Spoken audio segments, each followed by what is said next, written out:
what I'm going to do, we're basically going to test out things. If we got our volume and troubles and things fixed, that we can go on to Streamlabs, and we're coming at you. So I'm going to be chatting to see if the verbal is getting through.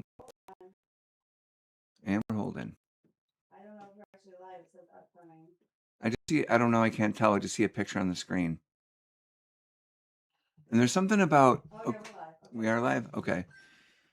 So anyway, like I was thinking the other day about how the Borelli Rectory, it was like, I think I'm saying it right, in England, burned down.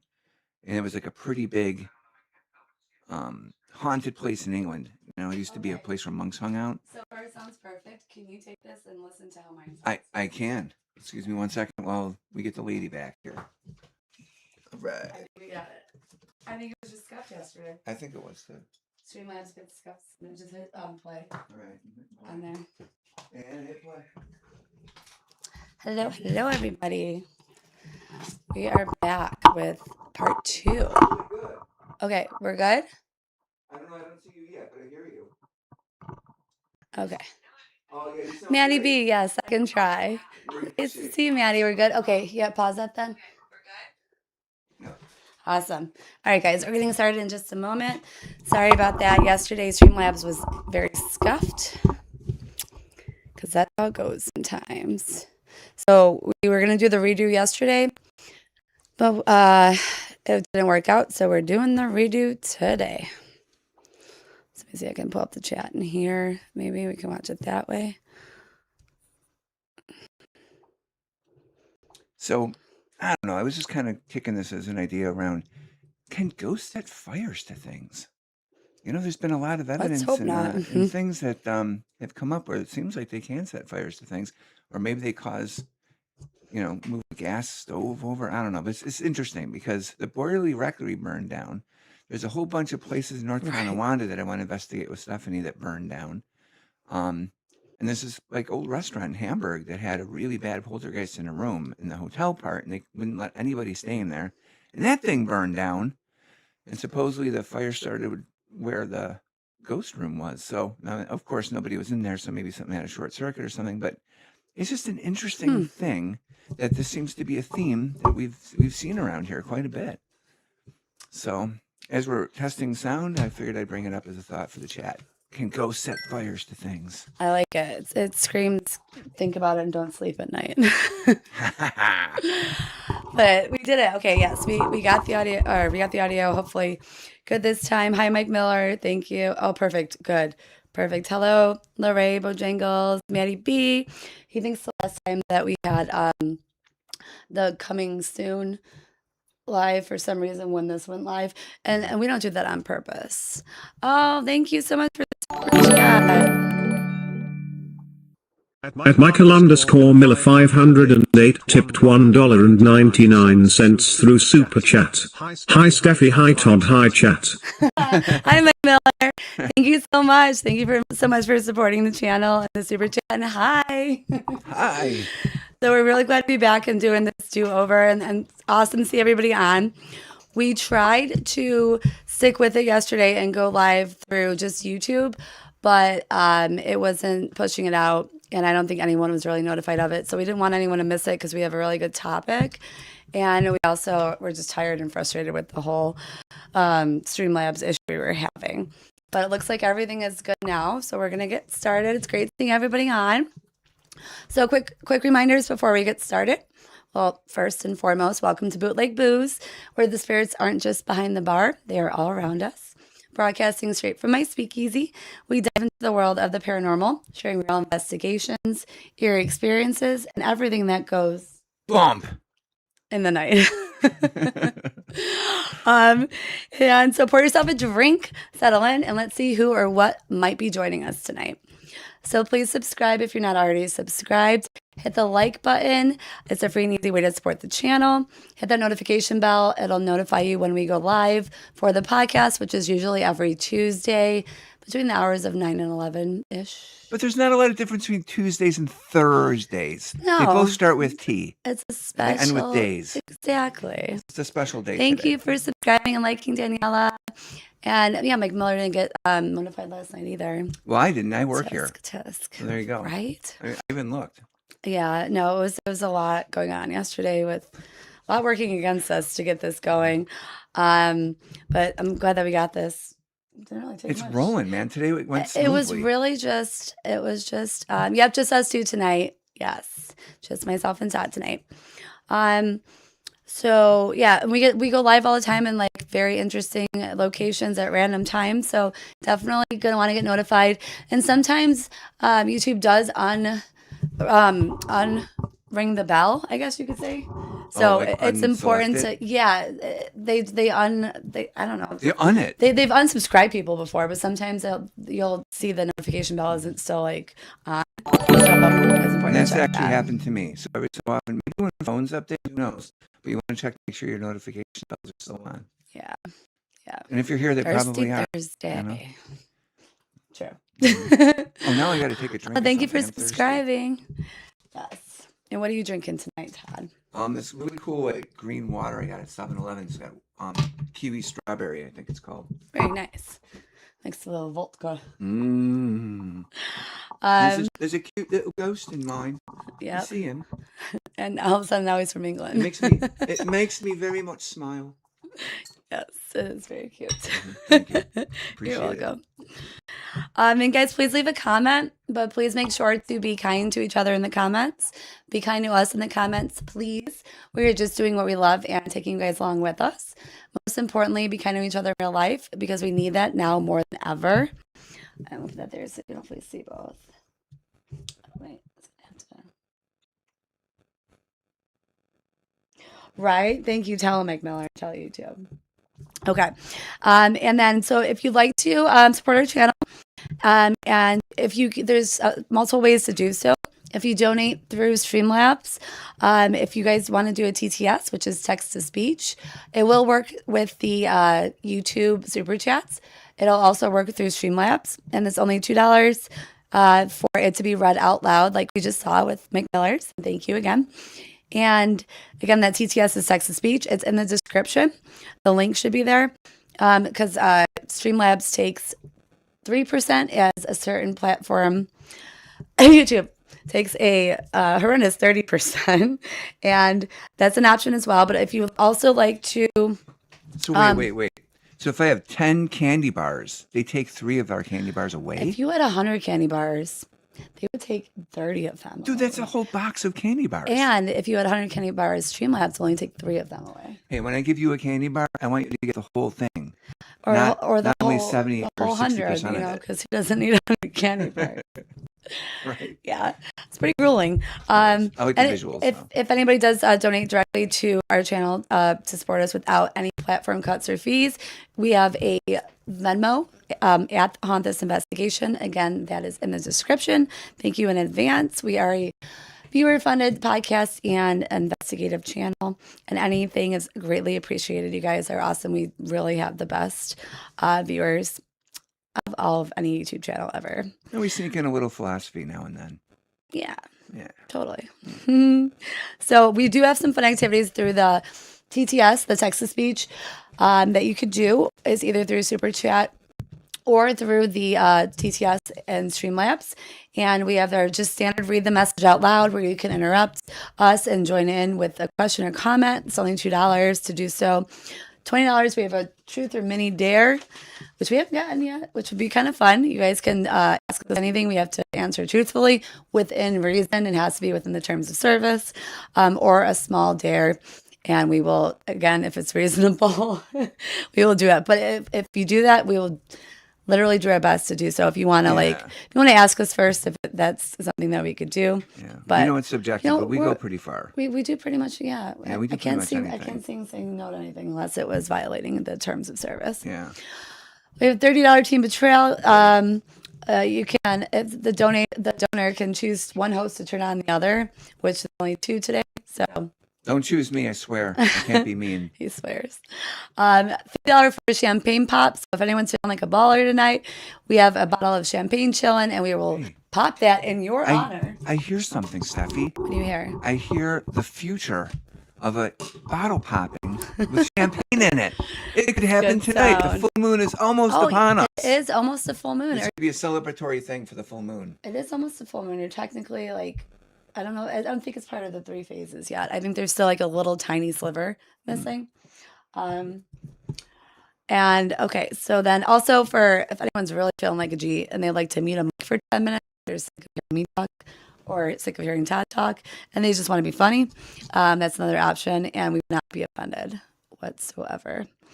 Lastly, if you'd like to become a member of the channel, we do have memberships. The first tier is only $3 a month, and you get exclusive members only videos, exclusive members only content, behind the scenes, all the things. The perks are listed in the description for both tiers, and it's a good time. It's a very good time. It really is. There's stuff on there already. Membership's growing, and I love it. We do have a nice handful of members, so we're going to get going with some members lives and members only videos and everything soon too, because we have our membership up, which is pretty cool. It's growing. And as a former manager trainer, I lead by example. And am I a member? She's pointing at me as she drinks. It looks like a affirmative. Cheersing you. There we go. I am. Yes. So I'm leading by example. It's fun. We do. I actually have 2 Ouija boards. I thought you had 3. 2. Oh well, I have that little mini. The little one. The little mini one. Yeah, that my the sister travel made. board. Yeah. Yep. There's 3 here. The little travel one. You know. I remember. You can also find us on social media: Facebook, TikTok, obviously YouTube. It's all at Haunt This Investigations. Oh, thank you so much. Who we got here? Mike Miller. Oh, champagne pop. Stop it. No way. Oh, that's our first one. Oh my God, my Mike. God. No way. It's I so need cool. a soundboard. Mike Miller, you are awesome. Let's do it. And now we're going to pop a bottle of champagne in honor of Mike Miller. Mike Miller, the Mike Miller, you are manifester. awesome. Mike Miller, the manifester. Thank you so much. That is a fun time. I didn't expect this tonight. It's going to be a fun Thursday. Let me get that right away. I don't really drink much, so man, a little bit of this goes a long way. So you may see some Todd tonight that you've never seen before. Interesting show. Yeah. Oh my God. I love this. Oh my God, our first champagne pop. This is a night of nights. It is. It's the full moon, I'm telling you. Mike Miller, the man, the myth, the legend. Can they hear me? Yeah, I'm sure they can. You're loud enough. I think they Yeah, can. I'll wait till you get back. Hey, this ghost stick has Smirnoff on it. That's kind of cool. Is it? I didn't expect that. All right, Mike Miller, the man, the myth, the legend. You Thank got you so glasses, much. too. All right. Yep, I got actual glasses. We're not using no paper cups or styrofoam for this. You just got a notification from YouTube. I think it's for us. Let me just check. Thank you so much, Mike Miller. And this is in honor to you. We're going to cheers you in a second. Yep. Let's see how good I am at popping bottles. Oh, Whoop, oh. Hey. Oh. Looks like they like it too. Oh, they can't see the REM pod. Well, that's the REM pod over on the chair, which we probably That's weird. We probably should have placed that behind us. Yeah. Maybe. That's pretty cool. It went off when we started messing with the bottle. Mike, Well, they're look at happy. this. They're happy about the champagne pop. Yeah. And obviously, no one's near it. 'Cause it's sitting in these Cheers, chairs. Mike Miller. So Yay. ain't no setting it off. I know, Oh, right? yeah, whoever's setting that off, thank you very much. And we're celebrating with you as much as you are with us. Yeah, they were saying thank you as well. W's in the chat for Mike Miller. Thank you, Maddie. W's in the chat for Mike Miller. How fun. Okay, ready? You gotta watch out. Here we go. Let's hope. I'm gonna try not It could to. explode. I'm gonna try not to destroy the speakeasy. Don't put a hole in the roof. Holy Oh, I got it. jeez. Whoa. Oh, no. Whoa. You took your. I didn't know what else to do. It hurts. It burns. The comedy is rife. And we're not talking about Matt Rife. We're talking about Matt. Just get a little. I should usually have a bar. I did wash my hands, so we're all right. And plus, this is alcohol. It'll burn away any sort of whatever. Are you ready? All right. I'm going to move the bottle. You know 3, 2, what? I think that's how. Guys, don't worry about the pool table. I'm refelting it. So. 1. Yeah, probably a different color than green, too. Which is You know what? kinda I cool. think we voted. I think on the one. It was for burgundy. Yeah, burgundy. Yeah. I would love burgundy. How better? I'm a purple kind of guy. You know? Well, it's not purple. It's like red. Right? I thought it was like a wine color. Are you good? I don't know. If I take my thumb off or my finger out, what'll You're good, happen? yeah. Okay. Finger in the toilet. Whatever. Pay no mind. All right. Yes, that was well. I mean, that was explosive. That's how you're kind of supposed. That's how you're supposed to do champagne, right? Yep. Todd's hair is money. You know what, Manny B, I don't blame you for wondering that. He's like, not sure who's better, Steffi or Todd's hair. Is it real? Is my hair Todd's real? hair Good is so question. big because it's full of secrets. Yeah, actually, it's all the survivor hairs. They're very strong. Survivor hairs? Yeah, they're the ones that didn't die. Oh, yes, Yeah. yes. So, and that's why it's You're a full. It's survivor. if anybody, I wouldn't recommend it, but it would be an interesting, just for men type of thing to do chemotherapy because man, your hair comes back like a vengeance, and Well, the gray they hairs go away. They say if you shave your head, then it comes back. Because somebody I used to work with, actually, her daughter got scalped somehow with some kind of, I don't know, it wasn't a car accident. It was something the kids were playing or something, and like literally something scalped her. And then like when her hair grew back, she had like really thin, like fine hair, and it grew back like well, bam. And I'm like, well, it's interesting. They say that happens, but Thank cheers you. to you, Mike Miller. Cheers, Mike Miller. Cheers. Thank you. Champagne pop. Look at that. Good stuff. It's gonna get a little bubbly tonight. All right. That's Perfect, awesome. Rick in Again, French. thank you so much. Oh mon Dieu, champagne. I Je suis malade dans la tête. know, spooky group. I love that. All right. Right. Oh, Mike Miller. You have no idea the equipment. Oh, I think I probably said it on here. It's pretty crazy. So, what does this champagne taste like to you? Like, what would be the flavor report? So the chat can understand how good Well, we feel. you know what? It's a brut. It's more of a dry champagne, which I hope is okay because I like more dry champagnes versus sweet. Got a lot of fruity. Yeah, the a lot of aftertaste sparkles with notes fruit. of pear and peach and no, A bit of orange. I'm not good with that. Not good with that kind of. It's definitely dancing in the sides of my tongue. It's really good. It's really really good. So huge thank you to our channel moderators, the Devils. You guys are amazeballs.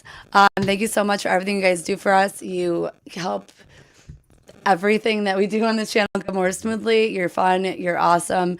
You help take out trash if needed and keep the furies away. So You're fair. so you're understanding. so much love and appreciation to you guys. Manny B, my music Gen X, Mike Miller, Pixie Fairy, Dragonfly, Cassie. Oh, am I missing? Oh, Roxanne, Meg. If we ever get a massive donation from some like super rich person, you know what we could do, which would be so badass cool, is have all the moderators get flown in here and take them on an investigation. I'm with already us. trying to do that. That'd be so cool. Really? You're ahead of Well, my I'm thoughts. always like, I'd love to get everybody here, like together. Like that'd be Yeah. really, really cool. I'd love that. Yes. Yeah. So thank you guys so much. I hope I didn't miss anybody on there today. Roxanne, Meg. I think I got everybody.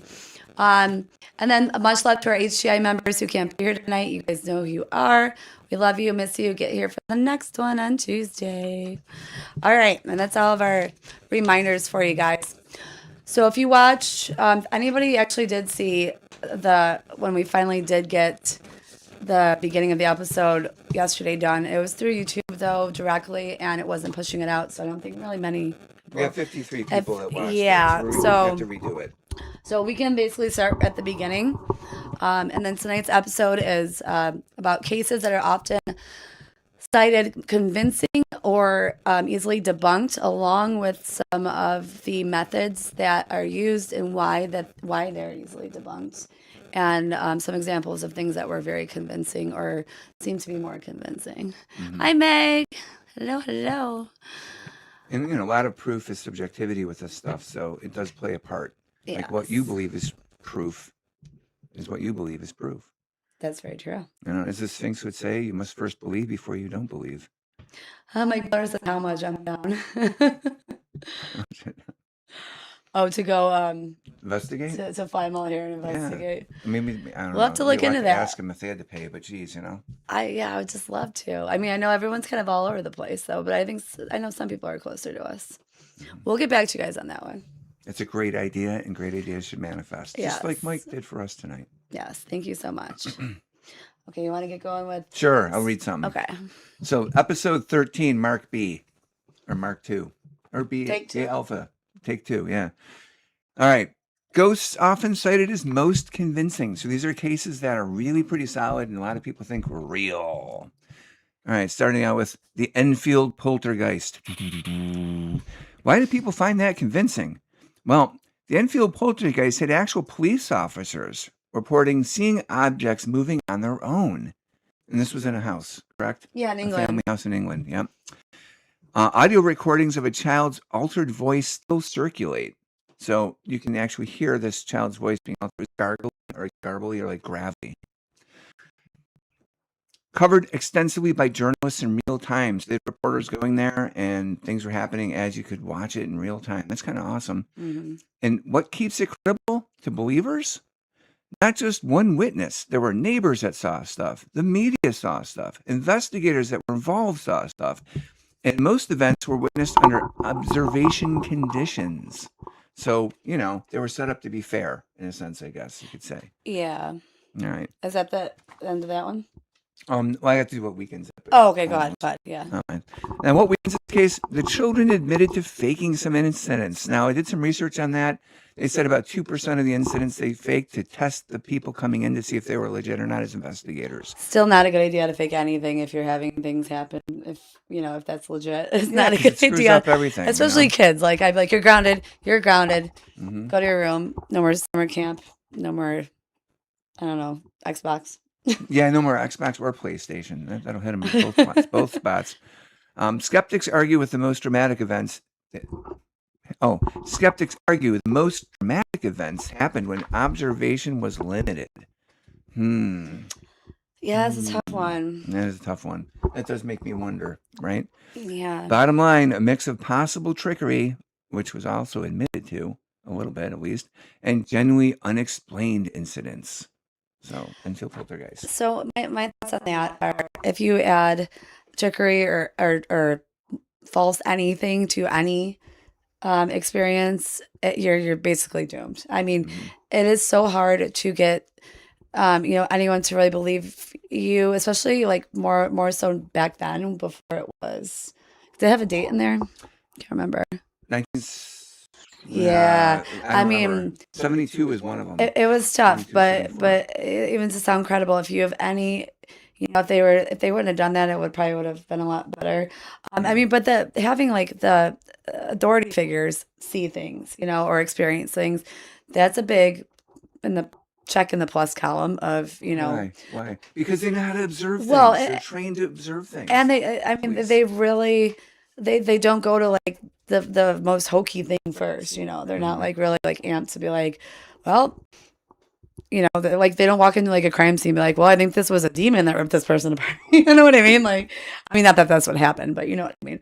And when you have a lot of different people from a lot of different sources of credibility, like for example, I mean, we're not going to talk about this tonight, but we talked about that Hell House that Zach Bagans bought and then tore down, and that was the one where the CPS, the nurses and doctors, the cops, they all saw that kid like walk up the ceiling or supposedly or whatnot. Yeah, walk up the walls. Walk up the walls at the hospital. I mean, like, I mean, sounds like a good old time to me, but most people would not want to experience that.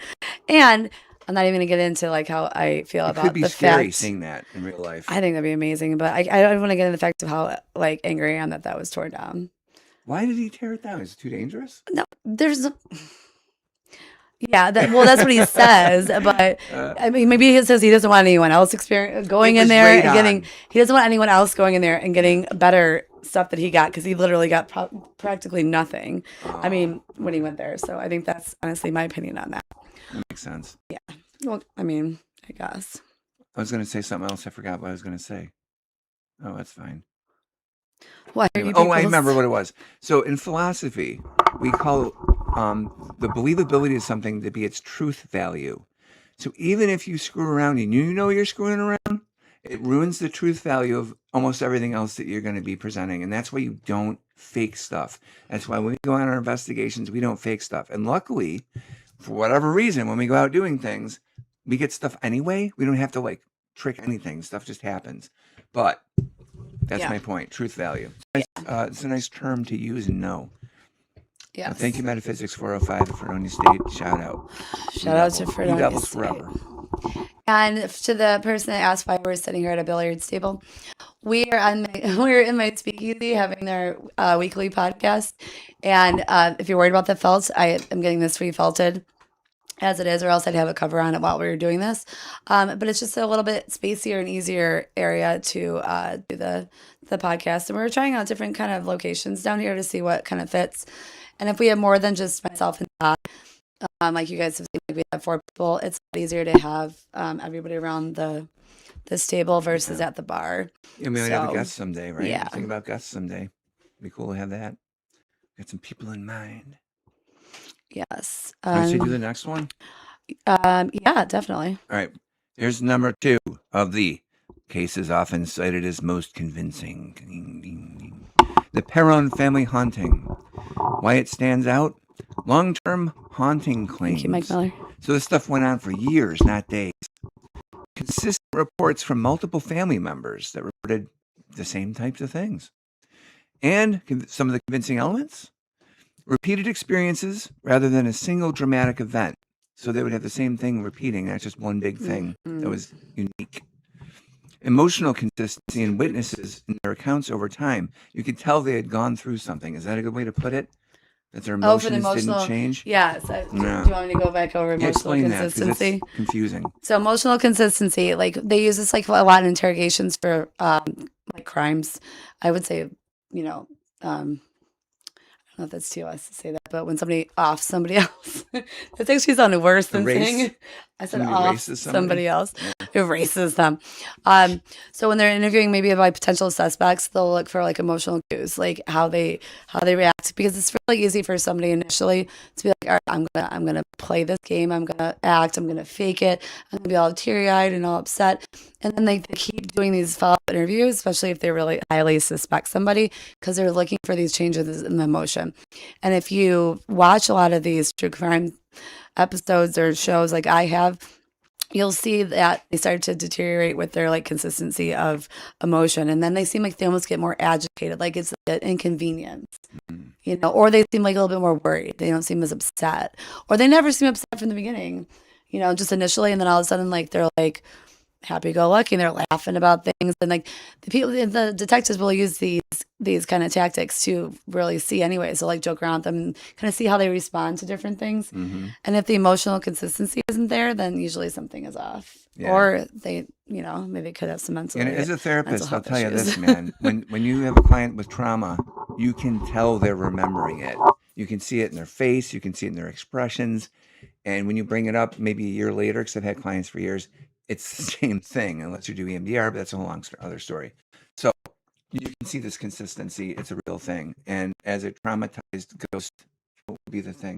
Being attacked by spirits when I was a kid, when I go to remember that, I think Steffi believes what I say, because she could probably see it in my face. I do.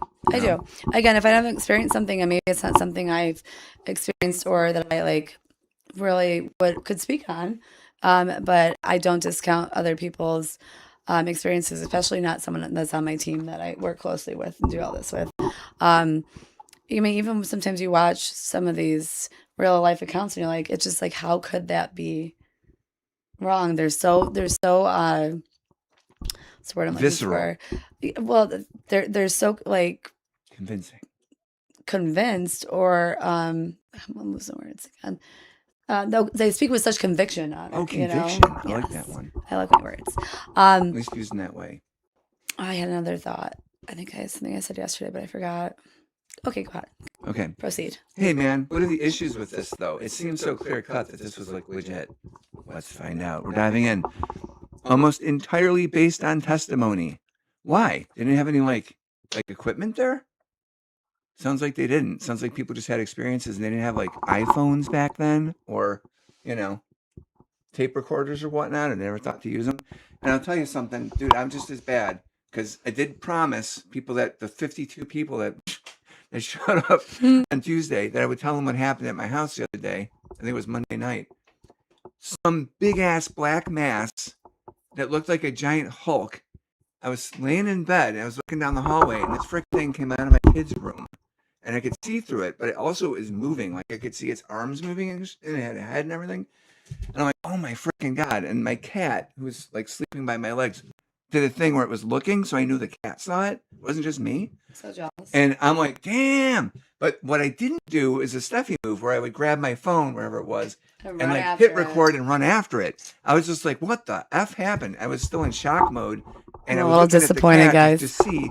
And by then it was probably too late. So darn it all, I didn't get the proof. You'll only be able to say, you believe me or not, based on my witness testimony. I mean, even if you didn't get the proof, it's the follow-up, you know.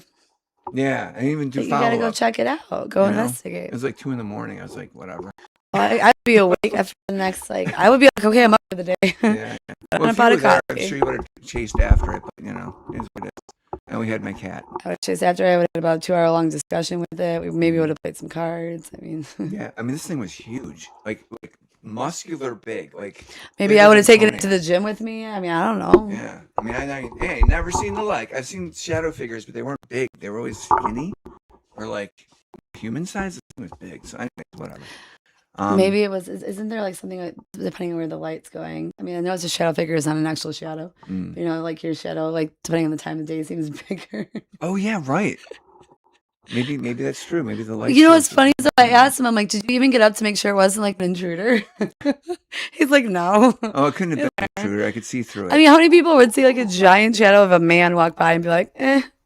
Well, me, because I've been traumatized since I'm a kid. I've seen everything. I'm like, oh, is that tonight's menu? A giant Hulk shadow figure? Oh wow. And I mean this respectfully, but did you even get up to look in Jerusalem and make sure he was okay?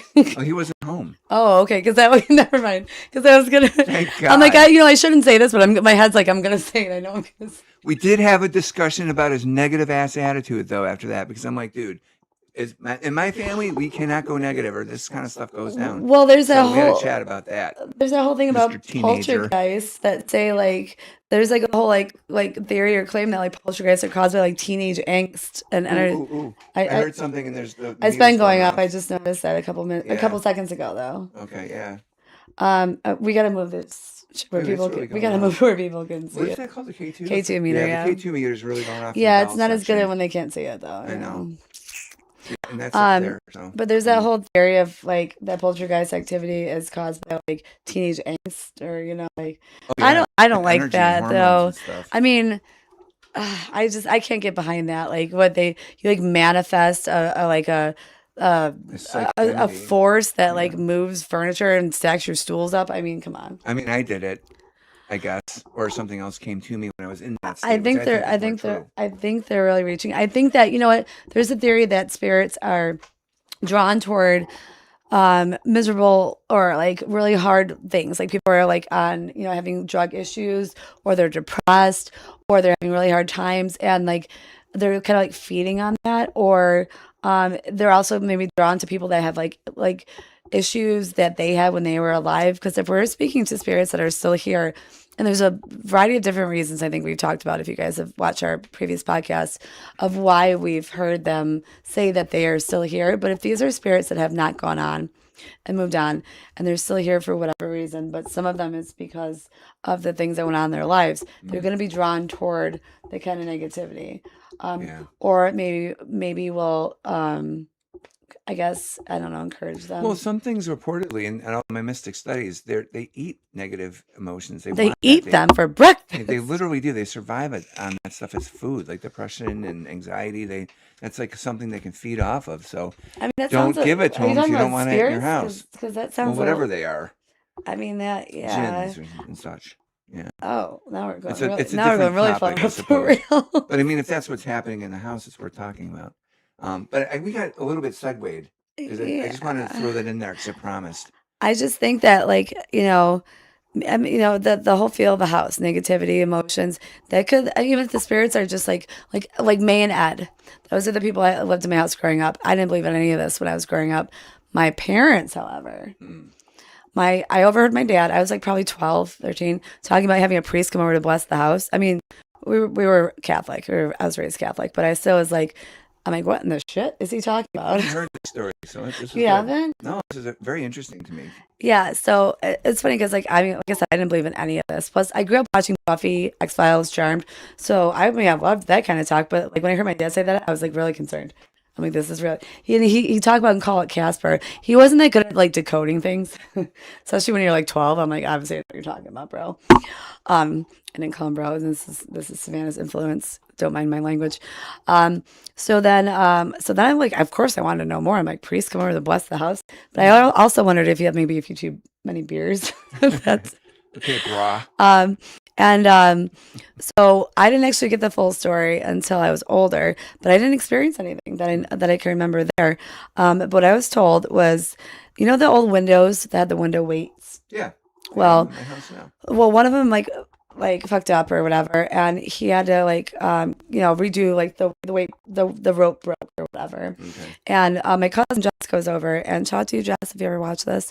And he had her stick her arm down there because he saw something, and he pulled out a bunch of money. Whoa. So they had, I mean, not that much because we still lived where we lived. My childhood didn't change at all. But not that it was bad, but you know what I mean. But suddenly college was free. But apparently, no. I paid for. Are you kidding me? My great grandkids are going to be paying my student loans. But apparently after that, because my mom started sleeping on the couch, and I thought it's just because my dad pissed me off sometimes. I thought he was just pissing her off.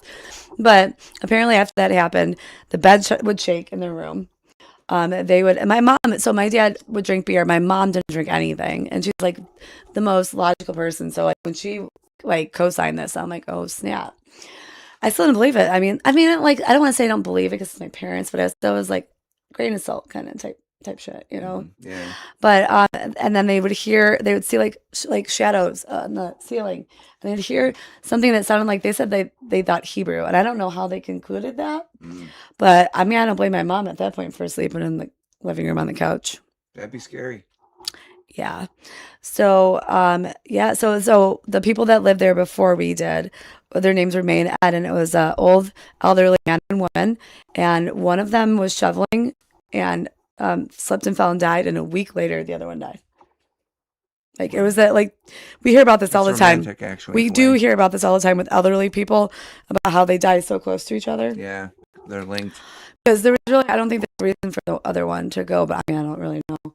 But I was very fascinated by it and enthralled by it, but I didn't, I kind of let it go because I didn't fully believe in that kind of stuff.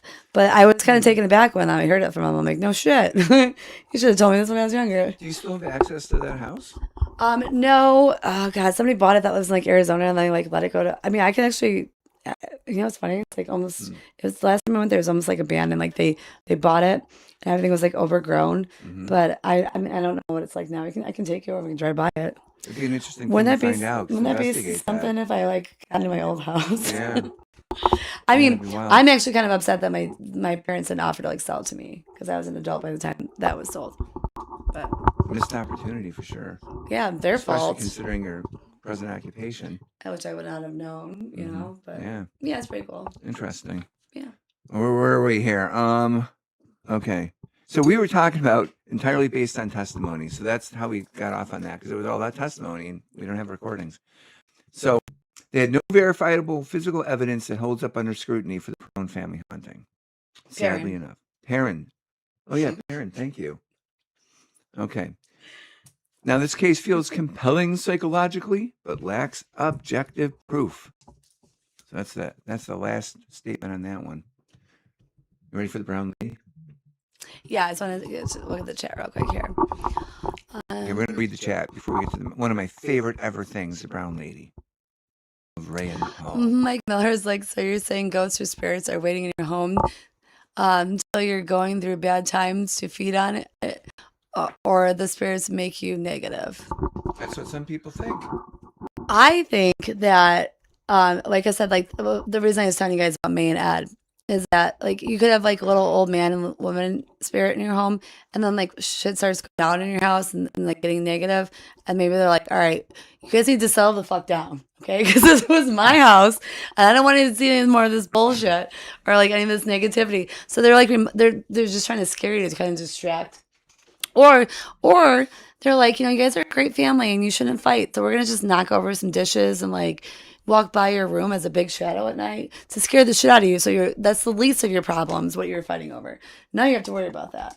I mean, that's something I would pull. I'd be trying to help people. If I was like hanging around my old house, this family moves in, and I see like shit getting real, and they're fighting over like nothing, or it's about to go like south, I would be like, well, maybe if I like stack your stools on top of each other in the middle of the night, you'll have that to worry about, and you won't have to worry about whatever like frivolous thing you're fighting over. That's a really good point, because when stuff was happening in my house when I was growing up, we definitely were looking at the stacked chairs and the stuff that was left open, like all the kitchen drawers and cupboards, and we weren't fighting. So good point. And Maddie B, yes, I also did say that they say that sometimes attachments, like people that attach to you, spirits that attach to you, like they might attach to somebody that resembles them in their life. So like if they're hanging around and they have like, issues with like mental illness or addiction, or if they see something in you that reminds them of themselves and they want to live almost vicariously through you. That's another theory that I've heard that kind of resonates with me. I think they might be onto something. And they, because they want to live vicariously through you. Yeah, like that Dracula movie with Dracula. Well, where he speaking saw of, that I one think girl he's reminding actually his on wife. tonight. We have somebody on our chat here. Oh, really? I think it's something that looks like Dracula, but it's not. That's cool. Oh, wait. I figured Dracula that came is up. real. That all I figured. Oh. What did they say? I hope Steffi haunts my future family and friends. I would be so fun to haunt them, though. Like, it'd be, like, really fun haunting, not, like, scary haunting. And you would, like, literally know it was me. Hey, you ever seen the TV show Ghosts? It's actually pretty good. Is I've it seen some fiction? episodes. And there have all these people that have died in this big mansion, and like Is it there's fiction? and it is fiction. Yeah, I haven't but it's seen about that. the people dead and what they do with each other after they're dead, and interacting with the living people that can see them at this I mansion. think somebody else is It's really mentioning good. this to It's me. funny. What is it on? Like, because I have, like, every streaming I think it's on service. YouTube or something. Not YouTube. What do you call it? Netflix. Oh. I think it's on Netflix. It's actually pretty cool, and I can almost imagine, if we passed away and we're hunting someplace together, the things that we'd be chatting about and places that we'd be hanging out, and like how we would affect the people in the room. It's kind of something wild to think about. It is. I always said I would like go to like some axes, not all of them, and like tie their shoelaces together and hide their car keys, just for fun. And Yeah, little things. but then I'd also go to all my friends that know me, like, and I would scream at Steffi bitch into the recorders at like 2 a.m. or 3 a.m. Like it's Brittany bitch, but it's Steffi bitch. That's how, like, I'm like, if anything ever happens, just turn your recorders on at like 2 or 3. I should probably pick one. I shouldn't give it that much. I'm like so late. I'm giving them a range of when I'm going to yell into the recorders. I'm going to mean to be there by 2, but I might make it by 3. Keep talking. Put up the photograph. I'm like that late to everything that I'm like, I can't guarantee what time I'm going to haunt you. So like between the hours of like 2 and 4, just be ready for me. But I used to think that like I would go to like Tahiti, like especially because I wait around for my daughter for Savannah. I'm like, I'll see the world. I'll go to Bangkok. I'll go to Tahiti. All the places I like think, or Barbados would be fun. But then like the more I do this, the more I realize I don't think they could, like, spirits can travel like freely, like just like, you think of like Casper floating around and like going everywhere. I think they really do need to be attached to somebody to go somewhere. And I think that's why we run into them in the cemetery, because those that are still maybe, I guess, near their body, they haven't attached to anybody and they haven't left. So like that's just my theory, guys. This is all theory. All right. So I just want to show this to the chat. Okay. Remember this photo? Because it's kind of. Oh wait, is that for this It's one? for the brown lady. Yeah. Oh wait, we haven't talked about it yet. That's though. next. Oh, okay. So you're showing me. So I'm Okay. coming around, guys, to the camera. Just tell me if it works, because I can't see it. Okay. Can anybody see this? Wait. Oh, yep. A little bit to Coming the closer, left. Look out. Left. Oh yeah. Now you got the ring light in front of it though. Back up. Okay, go right there. Wait, right there. Wait. There you go. Okay, that's See it? good. Yeah, they Okay, can see it. That's the brown lady of Raynham Hall. She was in all the really cool occult ghost books I read when I was a kid. And it's a badass photo, man. This thing's like ridiculously good. But for reference, we're going to talk about this. I want to make sure you could all see it. All right. They can see it. So we're doing our job tonight. Visuals Yes. intact. Coming around. Yes. Hey, guess what we have tonight special? What? Champagne!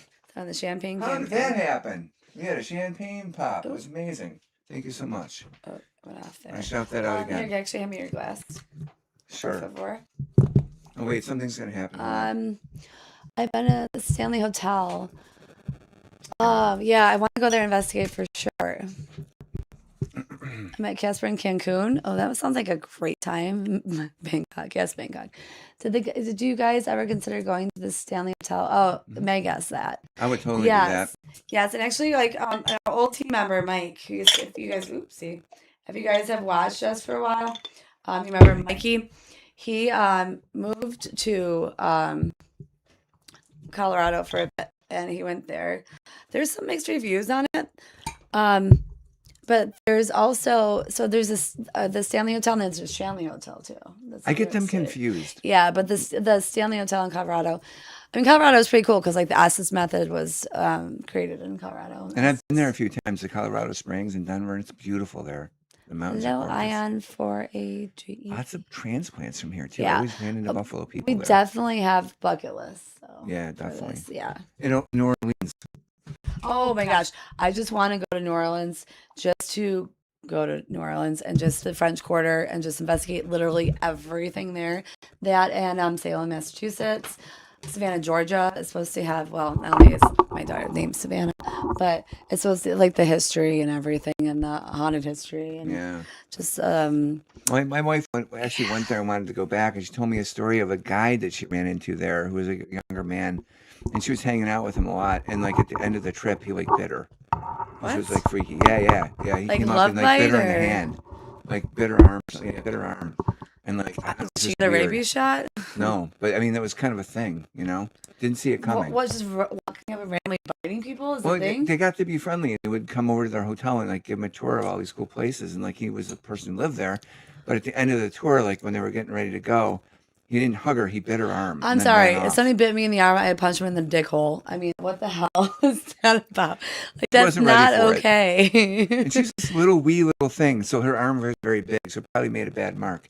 But she still wanted to go back, and that was on her bucket list before she passed away. So, shout out to Kristen Gill, we miss you. But And whoever bit her, I will punch you in the throat. Okay, so Colorado is the best place to live. And if you guys remember Charity, she's on our team, and she's my bestie. She lived in Colorado for quite a while. Meg, yes, you'd love it, I bet. And then making players, ITF. Went to Savannah for my birthday this year. How was it? I really want to know. Wait, say that again. What, did I punch him in the dick hole? Sorry, I'm very descriptive with my words. I mean, we had a just, different take on what just dick hole was saying, earlier, so just saying. I understand what she means now. All right, let's get in the brown lady. Brown lady. Oh, you guys remember the photo I showed you? I know it's been a Yes, minute. I think they have a good enough We're memory. just on a roll tonight.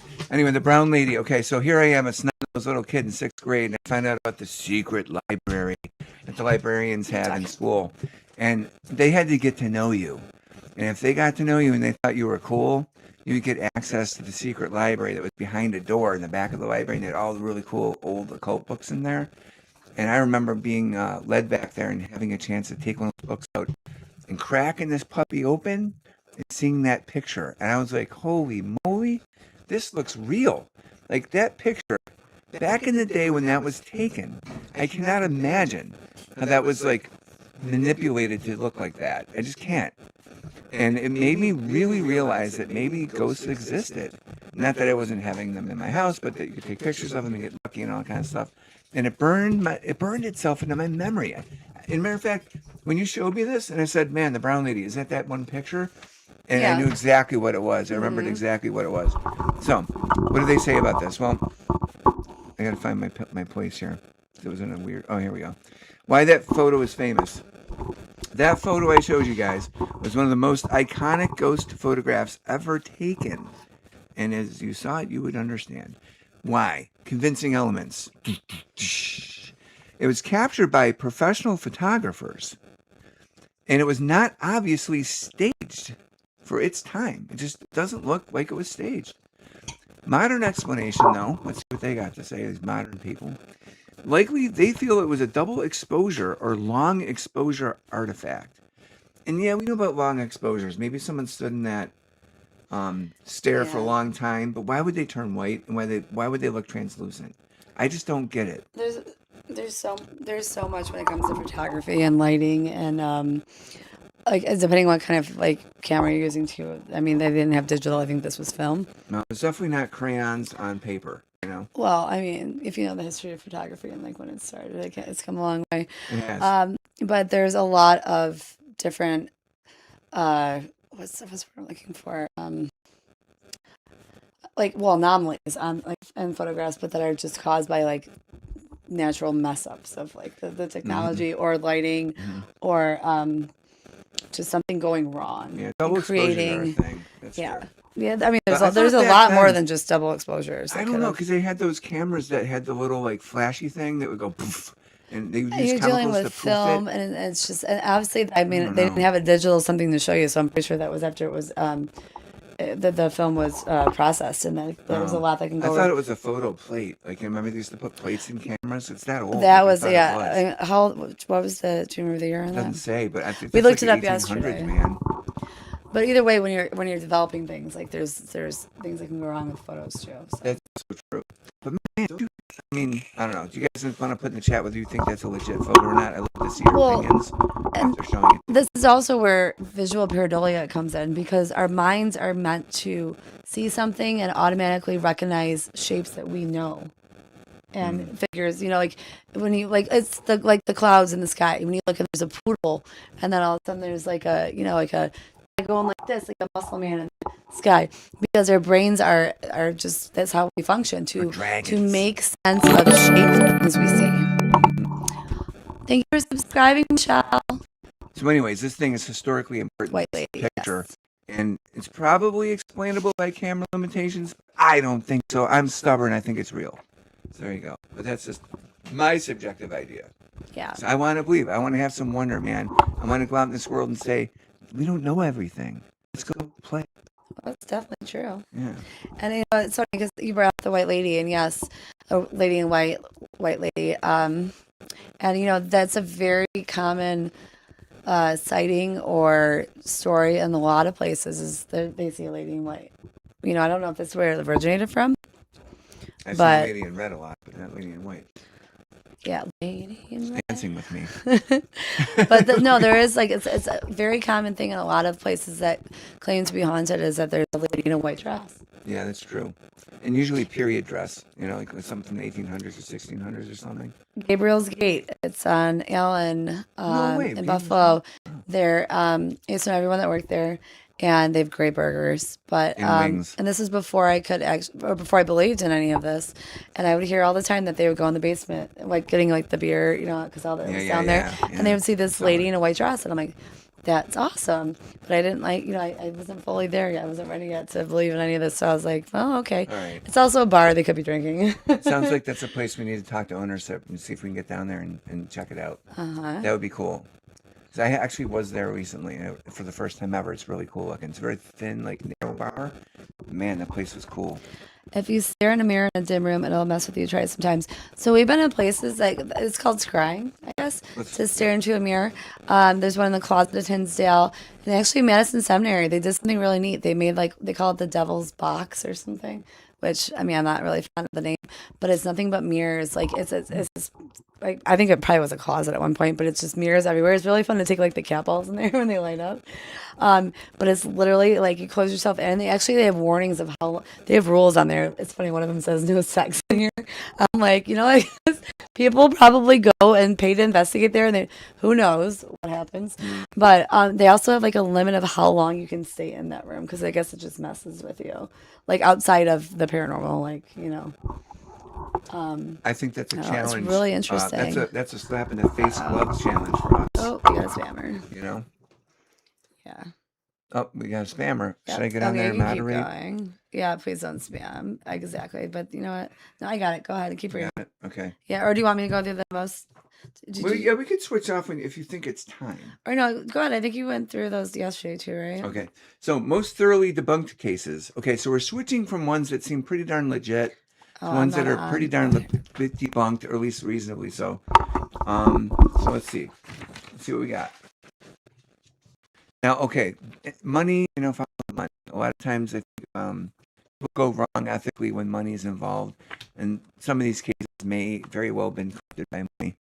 And here we go. Number 1, Amityville Horror. Holy moly. I read that book, scared the pee out of me as a kid. And why this was believed. You guys probably remember the Amityville Horror. If not, look it up. There's a lot in there.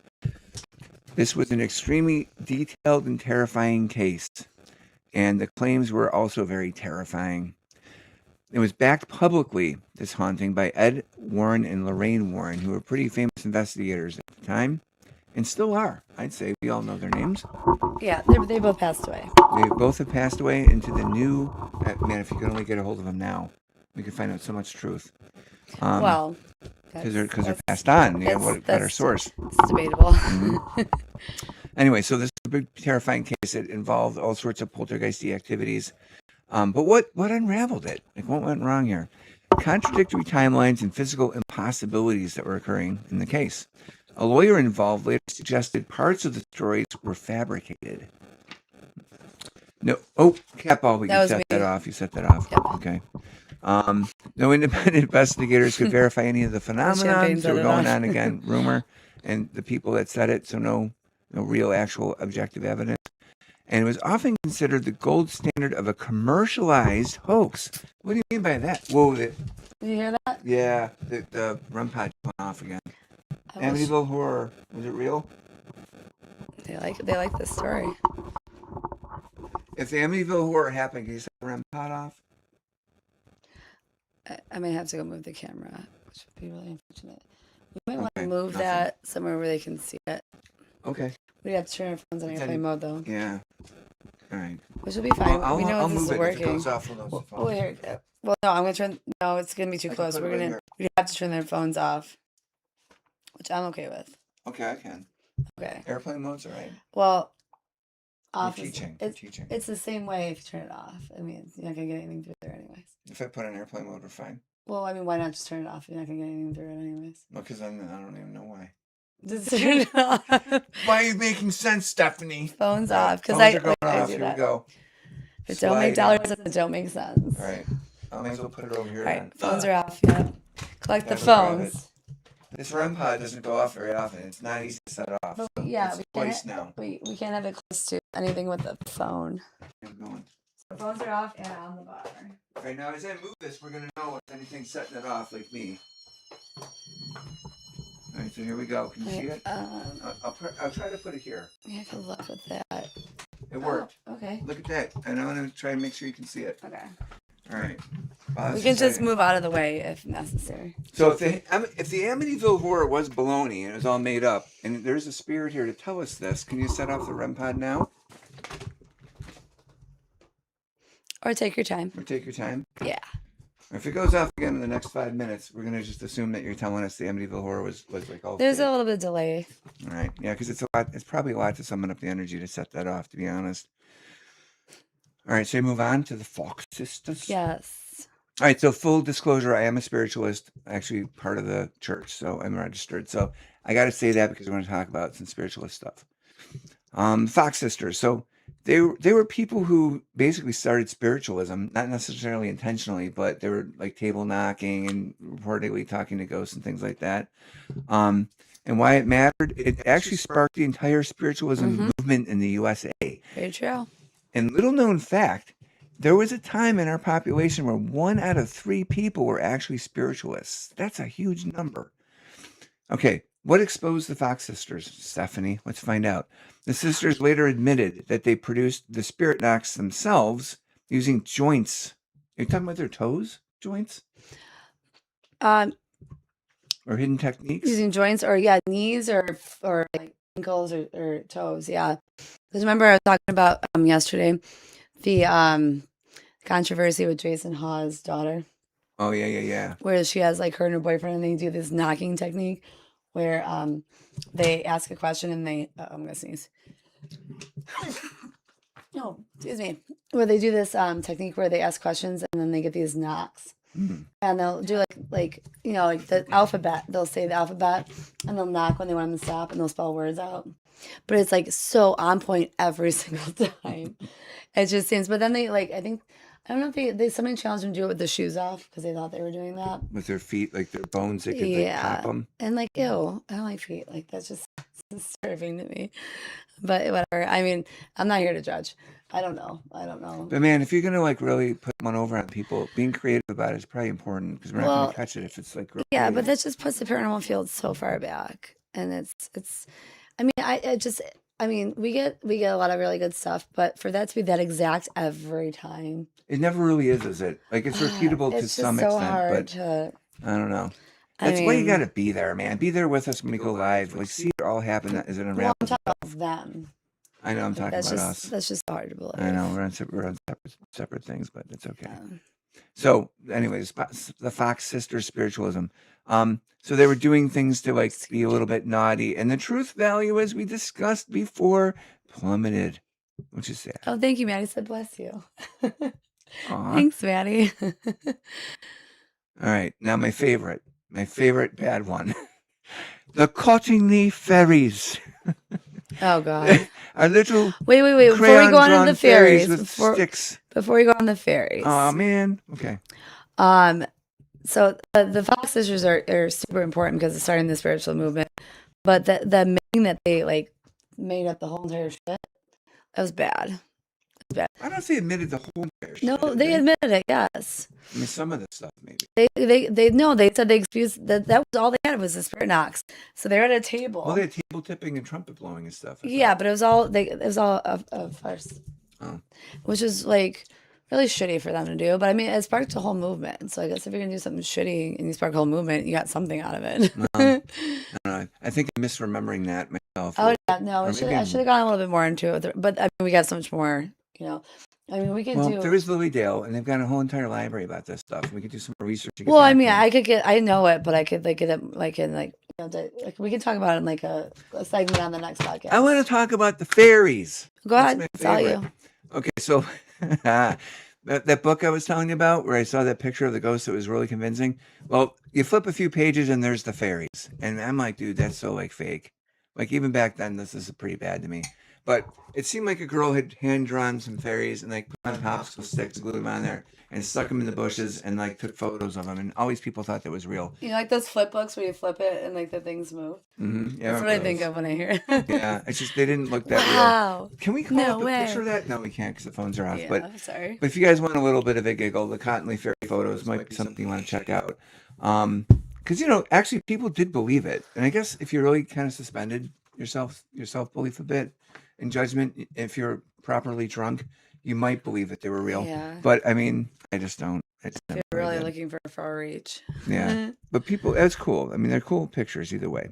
So photographs appear to show real fairies. Now, here's where it gets wonky, and you actually enlightened me or illuminated me a bit about why I should have been more suspicious about these people. Prominent figures, all right, supported the Cottingley fairies. Arthur Conan Doyle was one of them, the author of Sherlock Holmes. And you would think an author of a book like Sherlock Holmes would certainly be able to debunk or support the reality of the Cottingley fairies being real or not, and would know his business. But what did she say? How did she explain it? Oh, you want me to explain? Yeah. Again, okay, wait, sorry. I was reading the chat. Because he is an author of a fiction, sort of like that. Of course, he would be looking for something to kind of like entice people to buy his. He's a literature. professional liar. Yeah, He's a professional he writes storyteller. fiction, but also right? he's looking for something that's going to kind of co-sign. I just got my hair pulled. You did? Yeah, something yanked my hair. Maybe you saw it on the chat. Did you see a little bit of my hair go up like this? 'Cause, man, I felt it. Something doesn't like us picking on Arthur Conan Doyle. Oh, I don't think they don't like you picking on somebody. That's rare for Sir me. Arthur. Sir Arthur? Is this Yeah, Sir? he was sword. I guess he got hit with a sword or something by somebody. Like killed or hit with a sword? Like they whack you on the. They like take a sword and they. Oh, they knight you? Yeah. And they get whacked like 3 times. Like Sir Paul McCartney got whacked by the Queen. Like Wait, that. my beetle? Yeah, he's Oh, a Sir. He's my beetle. And Sir Mick Jagger now too. The And light above Keith Richards you. thought it was funny. The light above me got me. Well, no, you were not even anywhere close to the light Oh. above you. Okay. But yeah, so he's also like a fiction writer, and this is really good for his business. Oh, that makes sense. Now, here's the other thing. The girls later admitted what? They made paper cutouts, as if you couldn't tell. Like paper dolls. Yeah, they actually admitted it. So, misleading photographic evidence. You know, and what does So that do to about our Sir awesome Mix-a-Lot. first photo? Makes you think it doesn't it might not be real. I really like that brown lady photo. So, anyways, So someone's like, "What about Sir Mix-a-Lot?" I wonder if he was knighted. You know, because the baby got maybe back. I something. I don't know. mean, what are you gonna do? Yeah. All right. So what Somebody separates? said that was a fairy. It just flew by. You spelled fairy wrong. That's a fairy, like a boat fairy. I think we would notice it. You guys are killing me right now. I love it. Tinkerbell. Oh, and I remember yesterday I brought up with this fairy thing too on Paranormal Caught on Camera. It's a show on Discovery Plus. It's where people send in their footage, like their real life footage, and then like there's paranormal commentators that talk about it. And there was this one where this guy in England was out in the woods with his daughter, and he was recording. He's scared shitless because this thing flew off a tree. It looked like a giant, like praying mantis, but then when it flew away, it had like you could see it was like a fucking tiny person. And I mean, these are also like videos people sent in, and then they actually interview them. But it was fucking compelling. Wow. I was like, no shit, there's like fairies in the wood in England, or whatever the hell that little flying person was. I mean, my logical side of my brain said that's complete BS, but it's very interesting to consider. I mean, I'm not about to go hunting fairies because it just sounds a little cuckoo for Cocoa Puffs. But it was very interesting. But yeah, these people, they had like a little paper doll of fairies.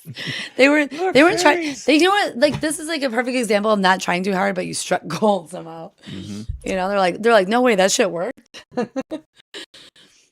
Well, if I saw fairies in those mountains down south in Arkansas, I can't remember the name. They start with an A, but they're super crazy old mountains, and there's all sorts of crazy stuff that happens in them.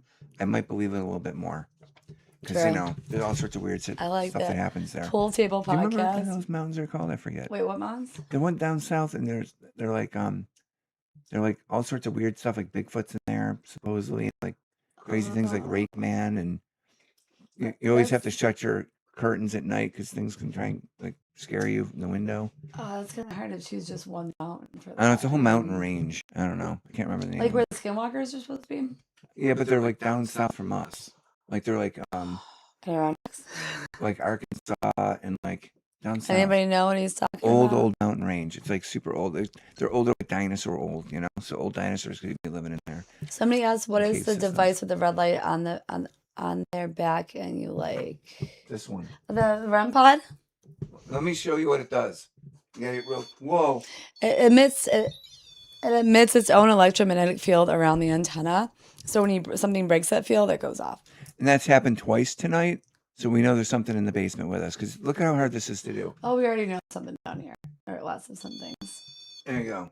Oh, thank you, Just John 111. Nice to you, John. Okay. What was that?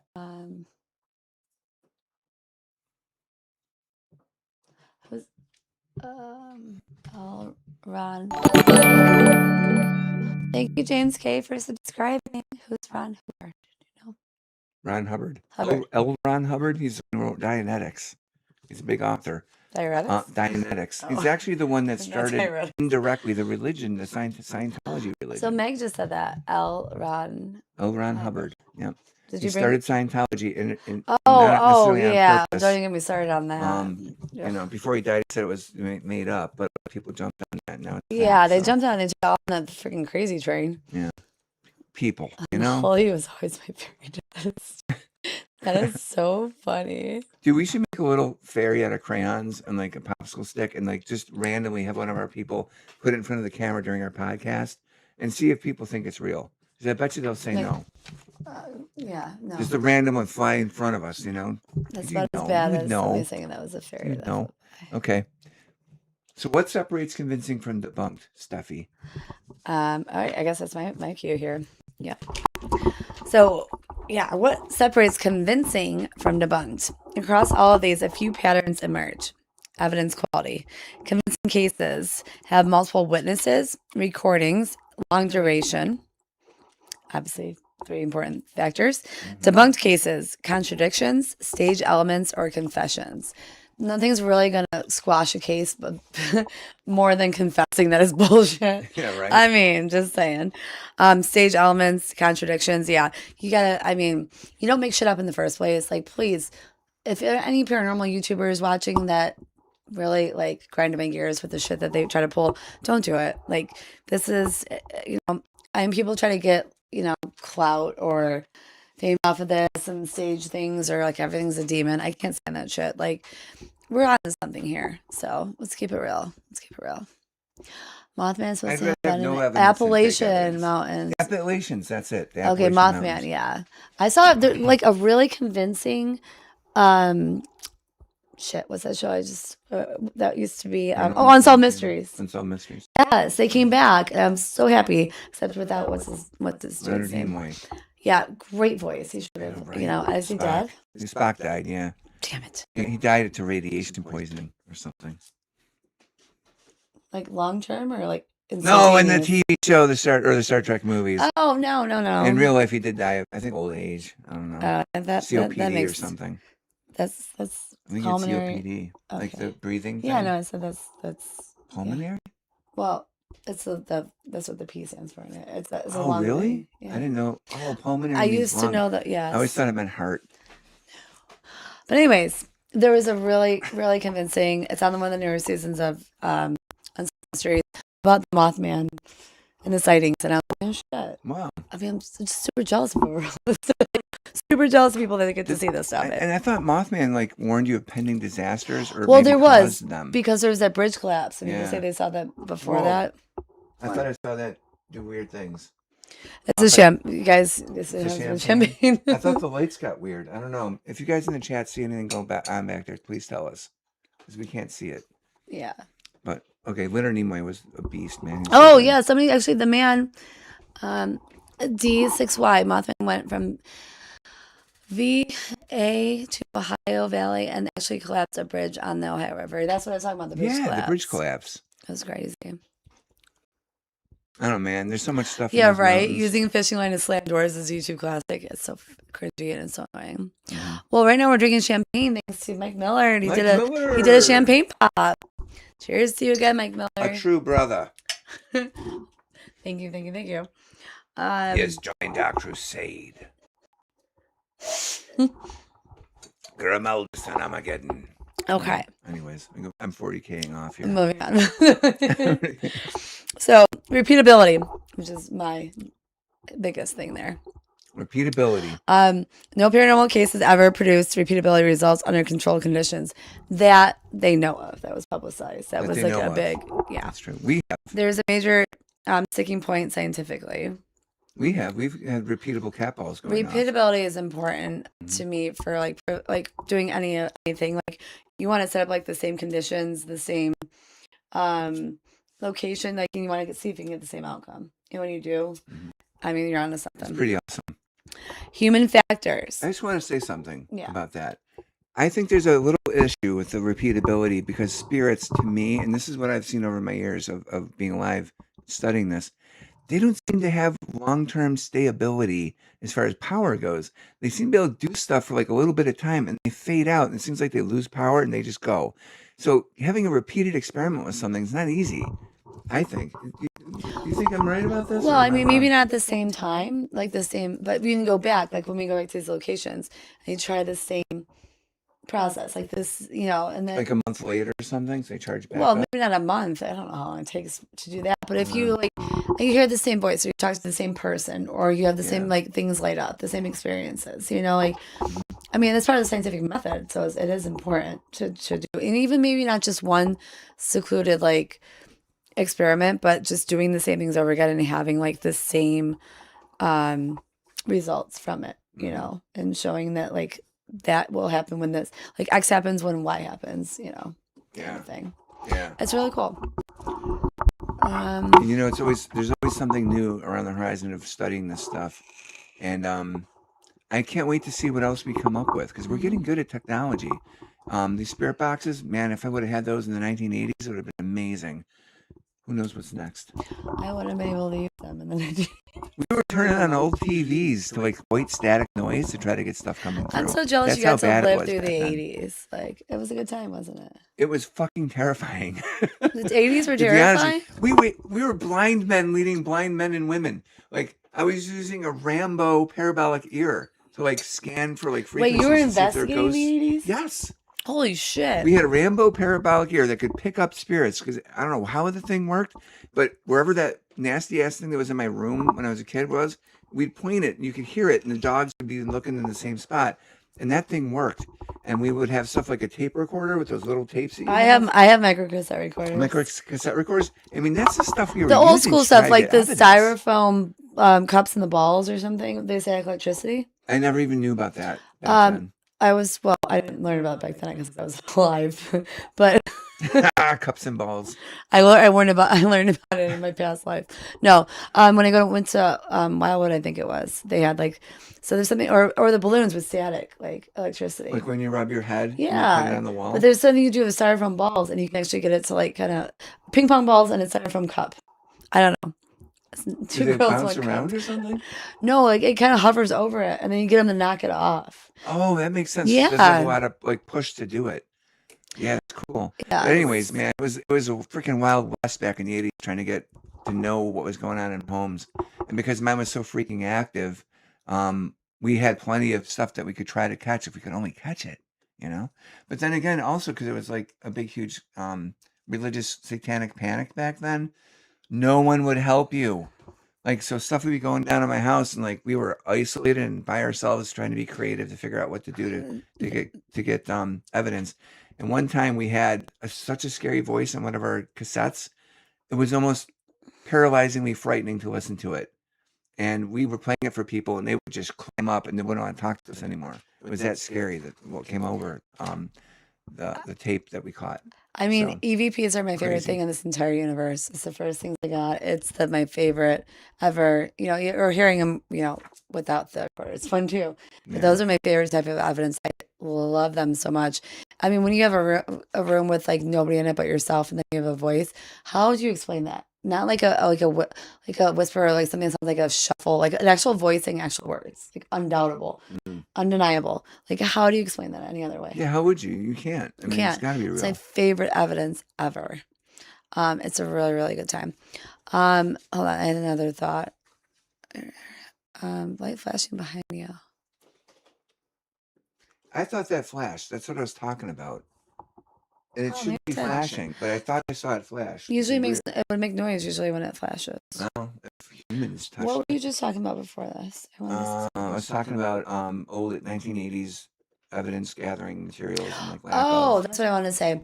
So, if you guys know where Art Bell is, W's in the chat for Art Bell. Art Bell I was gonna bring him coming to you from the Wild the West, something arid desert. mesas. No, the desert. Yeah, the high desert. High desert. Yeah, High desert. Arizona is where he was. I Hero. didn't actually discover Art Bell till right after I started doing this, and he died in 2018.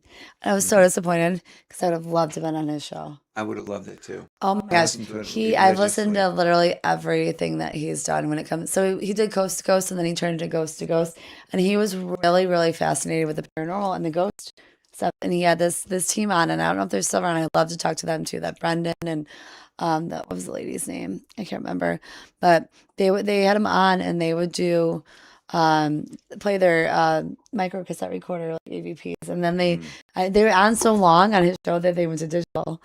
And like he would talk about how like it was so crazy to have digital. I'm listening to this like now, like, yeah, it's interesting that was so crazy. But it was like my first like dose of like paranormal team. Like I literally, they inspired me so much, and like I just loved everything about them. And like the mausoleum thing, when I got in the mausoleum with out of them, I just wanted to go to a mausoleum.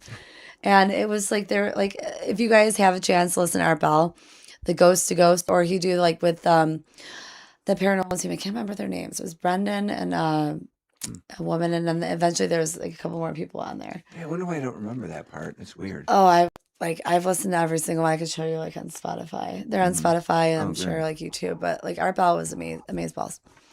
Awesome. Yeah, Kristen and I used to listen to Art Bell when we could. And it's one of the reasons we met. I think I brought up Art Bell when we first were dating, and she loved that. So, these things connect people. Thanks, Art Bell. Thank you. It was a You great know what? 13 years. I really actually almost want to go to like where he like died and like just try to like just contact him. I'm like, can we do a show through like the from the afterlife? Do you think your microphone would interrupt first an electromagnetic wave interference? Do you think it can sink behind you and get that red light first? Oh yeah. I don't think the microphone interrupted whatsoever. That was the man. Oh, Todd. FC5DQ. The other Todd. Bell is the man. There's not a lot of Todds out there, so I know you're cool, dude. I've only met a few Todds. Yes, at 3 a.m., right? Pretty He good. loved that. Yeah. I know, it's like late night, yeah. Come out late at night. It's just like, it's great knowing him, but it's like kind of unfortunate when you catch on to somebody and they're already gone. Because I swear, if I would have called a new show and like played our stuff, like he would have. You would have loved it. I just wish, like, I'm gonna meet him at. Because you've got so much. I'm gonna meet him at some time. Man, there's so much evidence stashed in her like giant hard drive collection. It's insane. We need like to hire people to professionally go through it one of these days. Oh, it was Barbara. It was Barbara and Brendan. Those are Barbara and Brendan. The team. But Meg, who's Linda Moulton Howe and Richard? Linda Moulton Howe's a huge investigator for like all sorts of stuff. She's one of the journalists who actually was brave enough to report alien abductions and all sorts of things. And she's the go-to person to talk to for like secret files being released because she's very respected. Aliens. She's got like curly hair. She's kind of older now. No, she's an independent reporter. Oh. She worked for some newspapers probably in the past, but she's like the go-to, Linda Moulton Howe. And what about Richard Hoagland? Hoagland? I don't know. I don't know Richard Hoagland. Uh-oh. Some more bubbly. We're going to get a little looser, folks. Thanks to Mike Miller. We got our champagne pop finally. So nice. Champagne. Manifested it. Manifesting Mike Miller. No, that was me the most. It really was. See you, Mike Miller. Cheers. Cheers. Champagne campaign. I want whatever God has for me. Amen. I like it. Okay. So, human factors. Memory distortion, suggestibility, especially in groups or families like groupthink. Financial or fame incentives, like our friends, the fake YouTubers, which I cannot stand. Yes. True story. Okay. Yeah, don't fake it. Just do it. Don't fake it. Just make it. Yep. Like not make if it you get up. Nothing, show nothing. If you get something, show it. I mean, it's so okay. lame and it's so obvious. Like there's still not a good way to fake this stuff. It's just so obvious. But people like they want the jump scare, but they almost don't care. I think when I talk to a lot of people, like when they talk to me, they're like, "Have you seen that? What are those kids' names?" I can't stand them. Sam and Colby. Oh yeah, the YouTubers. Yeah, they're like whenever they like Savannah's friends. I mean, she's 12, so they're like, "Have you seen Sam and Colby?" And I'm like, "Don't even get me started." Well, they do have a good time. But okay, yeah, but that's where it comes in entertainment versus. Yes, it's entertainment. I'm like, no, you know what? I'm not even talking about that because I'm not doing this for an entertainment value or to fake shit. So. But you are doing it because we have cool muscles. We like to show off, right? Is that something fun to do? No, that's not why I'm doing it either. Sam and Colby can't do this. Hi in Louisiana. Alaska working offshore. Crawfish and shrimp. Oh my gosh, now you're speaking my language. Thank you, Mike Miller. Todd, you know what? I wouldn't be surprised. But what? He said aliens, demons are here already, walking and living amongst us humans. Oh yeah, we've known that for a while. Twin paranormal. For sure. Yeah, exactly, Mike Miller. Exactly. Officially released at least 4 alien species that they say exist. But no one's paying any freaking attention. Can you believe it? We're so busy and so like unplugged. The government actually tells us what they know and no one cares. It's a red herring. Well, well, they're not a red herring. Other things are. We talked about mantis, Nordics. It's funny. There's all these wars and these unrest and all this, and then they start to drop this alien stuff, like in the midst of all that. And what's the other one? I don't know. There's 4 species they say exist. Oh, aliens, I like to just see one. I'd be okay with just seeing one. Yeah. Well, I don't know what I saw, but I saw the ship they're in. I didn't see them. The truth is out there, guys. Yeah, a whole bunch of kids were with me at the time. It's another story for another time, perhaps. Should I tell it? I don't even know. Well, hold on. I'm actually going to take a break in a second because I got to go upstairs, but Okay. I'm going to get I'll through a tell the little bit. story I'm going while to you get go through a little bit upstairs. more of this real quick. Yeah. Okay. So the reality check.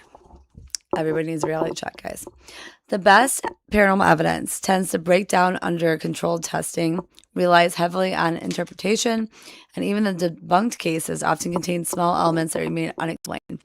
That gray area is exactly why the paranormal field keeps going.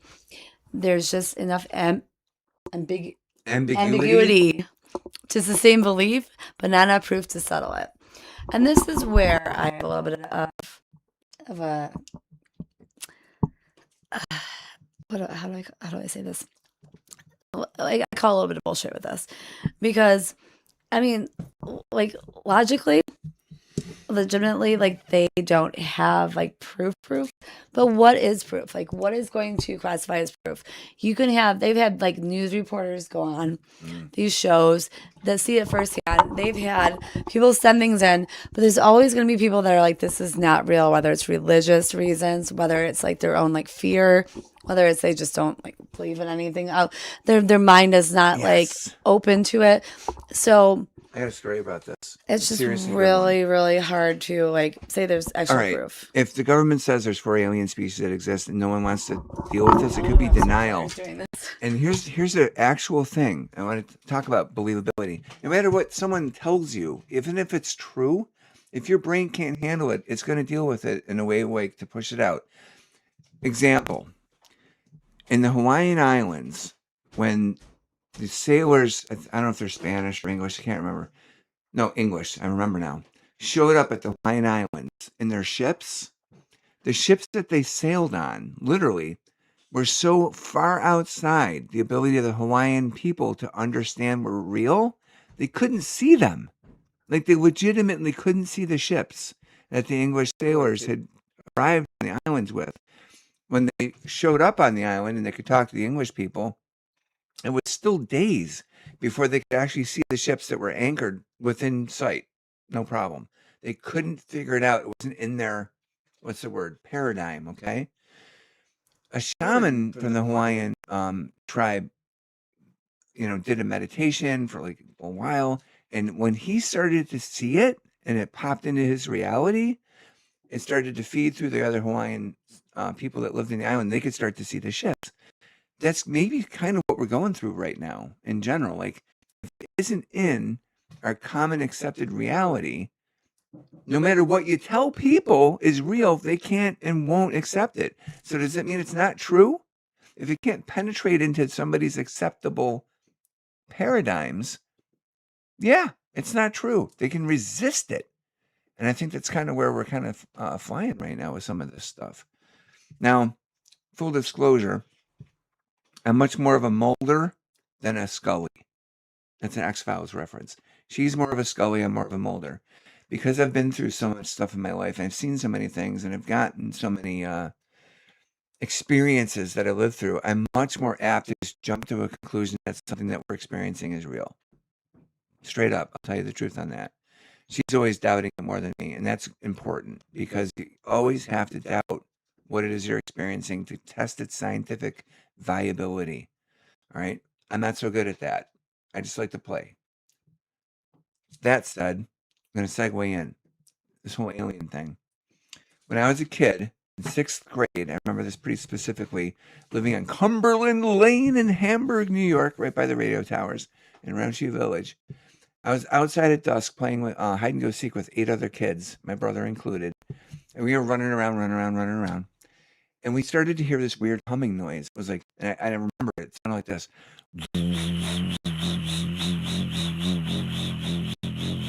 And we all stopped and we looked up. And this giant ass UFO flew over my parents' house. And it was like the size of Rich Stadium or like a football stadium. Massive. Okay, big silver object. It almost looked like a hamburger because it had like a slope top, a middle part, and a bottom piece. And there were all sorts of other, almost like Close Encounters of the Third Kind, things zipping around it, like, balls and lights and probes or whatever it was. And this thing flew over our neighborhood slowly with probably it took maybe 5 to 10 minutes to get all the way across this whole thing. So I'm seeing this. I'm like, man, as the leader of this group of kids, I got to get my parents to react to this. So I ran in the house, and they were in the living room in their back window. Maybe they could have seen this thing flying over. I started screaming, "Mom, Dad, there's a UFO outside." They wouldn't react. I was so upset about it. Like, get outside and look. It's right outside. And they wouldn't get up. So I said, "What do I do? What do I do?" And they wouldn't answer me. So I went and I grabbed a big, huge telephone book. Back then we had telephone books. And I opened it up and I looked up the number to the Air Force. And I started dialing on a rotary phone, the Air Force number. And as I'm dialing this, I'm thinking, dude, maybe I shouldn't report this because maybe Men in Black are going to come get me or whatever. I don't know. So I stopped like in the last couple of numbers. And as I did that, I heard a roaring noise. And there's one jet that makes a hell of a noise. It's the F-4J Phantom. And these things flew over my house. So I ran to the front of the house, went outside. I saw the UFO still hovering and moving towards the KB Towers, this giant thing. And as I ran outside to the front yard, I saw this flight of Phantoms chasing this at full bore, man. They were just cruising. And this UFO, it took me about 3 seconds to look at the flight of planes, back at the ship, flight of planes, back at the ship, and it shot off. The ship, like, blew at an unbelievable speed up to the left, and these Phantoms tried banking after it, and they're nowhere near close. At that point, I knew they weren't ours. Why would we be militarily chasing something that's in our wheelhouse, like that we owned? There's no way. And this thing was way too big, and the technology at the time to be flying. We can do it now, as far as I know. So why did I talk about this? Well, she had to go to the bathroom. But either way, No, I didn't. or wherever you went, I did. whatever it was, we wouldn't believe it. That's what the whole point was. It wasn't in the paradigm of my family to be able to process what we were seeing. Because we were young kids, we were able to do it. And I am telling you right now, we were said there were pinching jets each other. following it too. Yeah, there were F-4 Phantoms following this thing. We were pinching each other to see if we were really alive and that this wasn't dreaming. The next day at the school bus stop, I brought it up and said, "Hey, did we just see all that stuff?" And everybody said, "Yeah, we did." I felt weird about it too. How long ago was this? This was probably 1984, 1986, Damn, like I was around not there. alive for that either. I know. Now the weird thing was the Hamburg. I saw the fun stuff happened before I was born. This was one of the top 3 UFO sighting areas in the country for a long time. Area 51. This whole area, Western New York. Yeah. Oh, it was Area 51. No, just like things are flying all over this area during that time period. And the next day, the Buffalo News ran an article about seeing this UFO. So all the stuff that we saw, and the Hamburg Sun had a thing in it too. It was just so obvious that people actually reported it, and no one talked about it. I mean, we just saw a stadium-sized UFO fly over a civilized area that all these people saw. That's pretty big news. No one talked about it. Like, Interesting. why?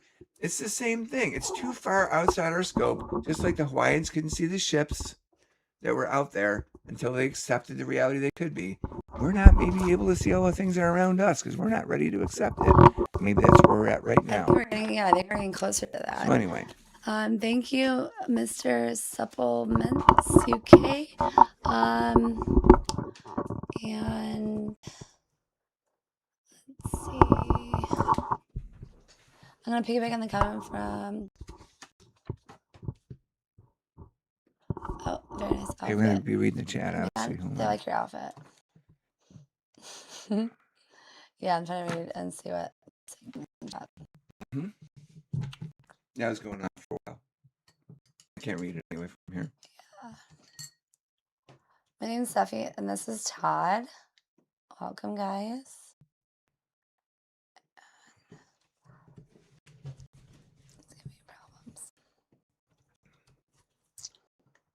If anybody wants to mess around with contacting aliens, check out CE5 meditation. Who wants to mess around contacting aliens? Yeah, Dr. Greer, who's a pretty big ufologist. UFOologist, is that what they're called? Yeah, well, he's pretty in on things supposedly. He invented or designed, I don't know what you want to call it, CE5 meditation, and there's groups all around the country that do it. I've done it with a buddy of mine, and it was really crazy cool. So there's an opportunity out for you if you guys are interested in that sort of thing. It's not really what we do here, but in some ways, maybe if ghosts are in another dimension, it can sort of connect in that way. I guess anything's possible, right? Yeah. Yep. Okay, so someone actually said, if you get a mirror cell phone and connect your cell phone to the TV, you can see a reflection to the past.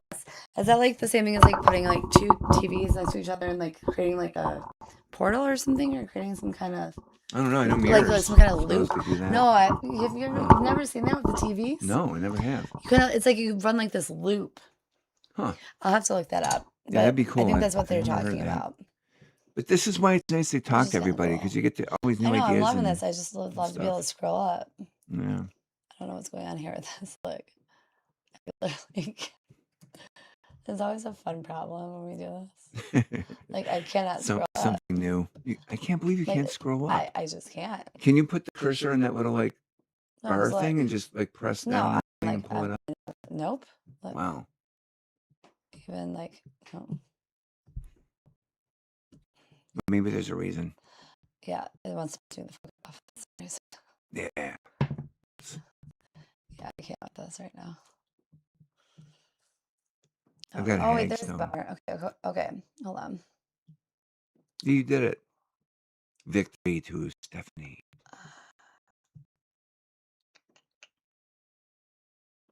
Watch the chair.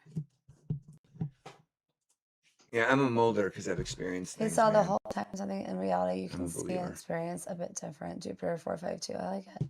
Mulder is a believer. I love X-Files. I'm totally You're a believer. funny. I dressed up as Mulder once for Christmas or for Halloween. Were you abducted, bro? Somebody said. I think I was, honestly. At a weird experience. It also involved my dad. Northern Lights are amazingly beautiful tonight. Really? Oh, Mike Miller said I seen the same thing about 30 years ago. It looked exactly like what you said. Anybody believe me? There you go. I actually did a report because I was a pretty good drawer, and I sent it into what's the name of that organization that does UFOs? Oh. It's like a national one, and I sent in the whole report. Aliens would be a type Move 1 on. civilization. If they really flew over your house, they would need a purpose. What do you think that would be? All right, here's my they're take on probably just that. cruising I around. exactly know why they would, because at the time when all this stuff was going on, and all these like sightings were being made, if you wanted to study human culture, our area is being built literally at that time. So you've got real time What year was it? houses being built, 1984, 1986 in Roundtree Village. You have newly being built buildings. The city of Buffalo, which is old, goes way back to 1800s. Yeah, the city of Buffalo, like Buffalo was kind of dead by then. Though. Like, I mean, the industrial. Yeah, it was kind of dead. Everything. Actually, then it wasn't. The Bethlehem Steel was still 80s? operating. Yeah, at that time it was still operating. Yeah, it was pretty. Because we would go into the city and all this like orange, like soot would go over your car and stuff. So yeah, you did. You had manufacturing. 80s, it was pretty much almost burnt out though. Yeah, but anything you want to study as a anthropologist, if you were an alien, was in or around Buffalo. You had hills, lakes, streams, newly built buildings, old built buildings, the whole 9 yards. Like it's all there. And I think that's why they were checking us out, because it was a perfect snapshot with very little effort Thank you, to study Moore. humanity.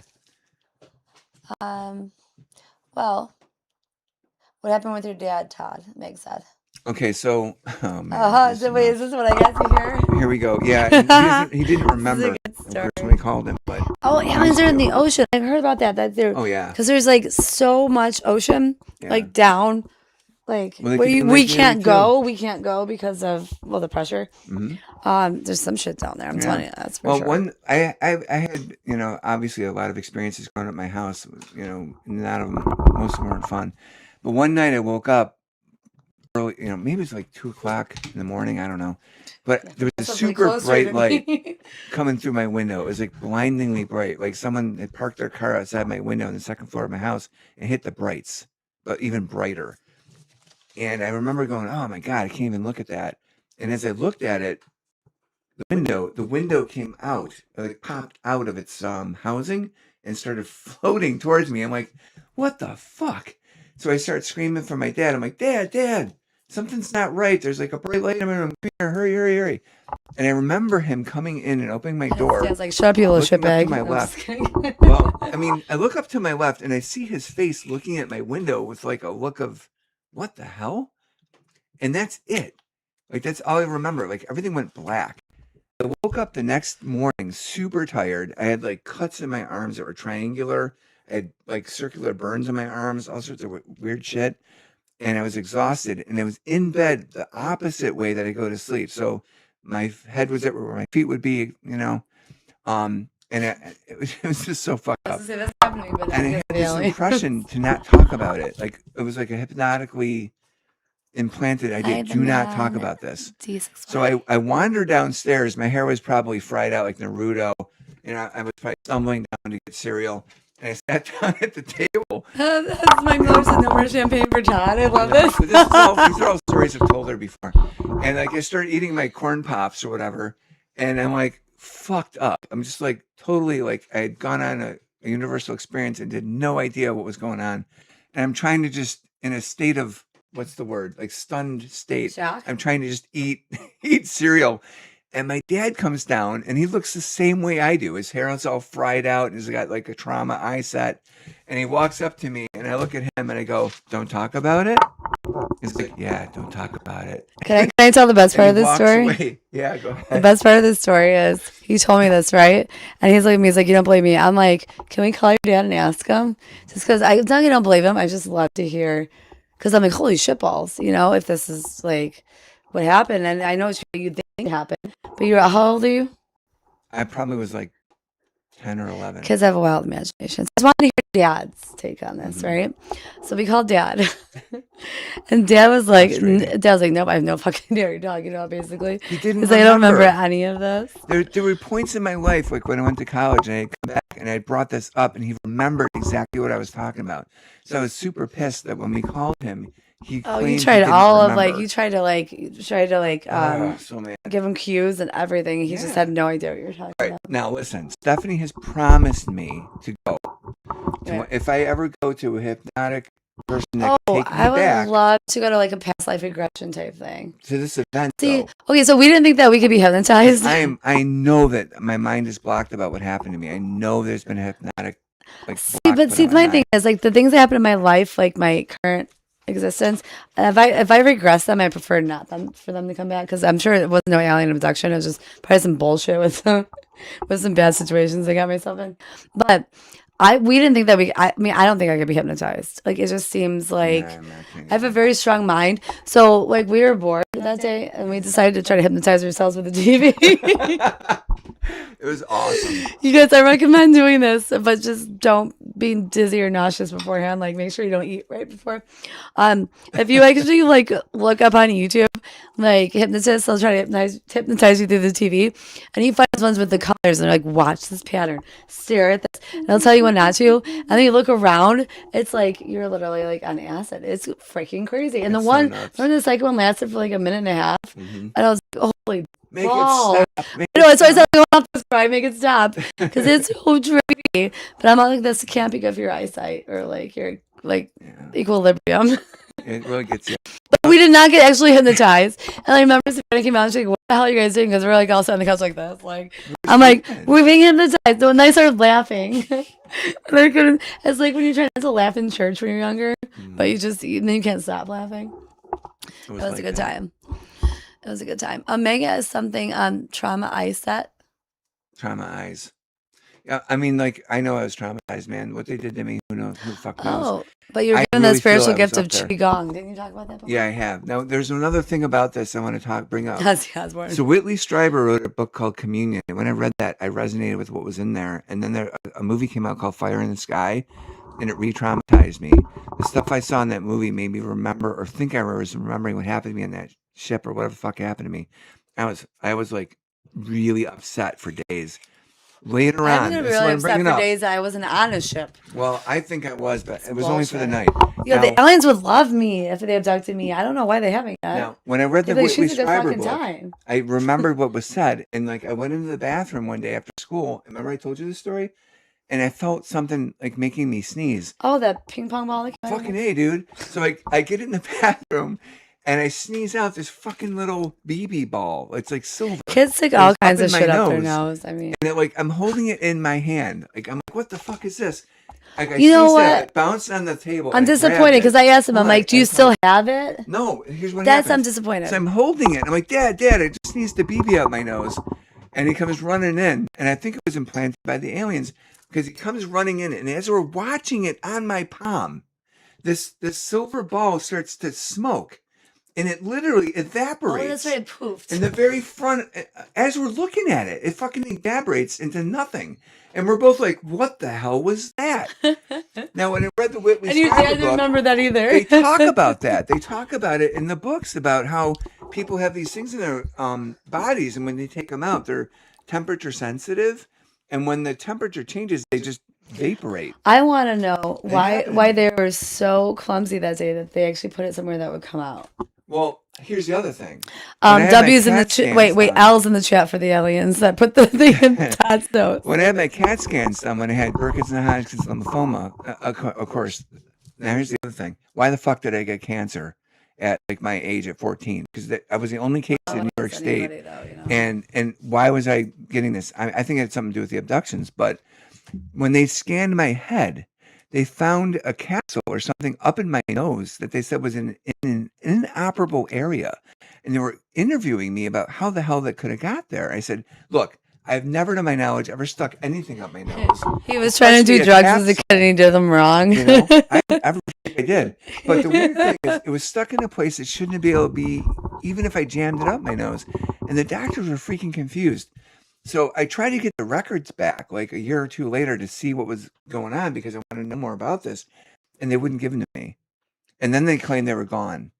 So that's fucking weird, right? Do you have medical records of all this? Yeah. Like, I'm supposed to. But when I went to go get them, they disappeared. Oh. And this is something when I talked to my buddy I told you about. This is something that you see. Huh.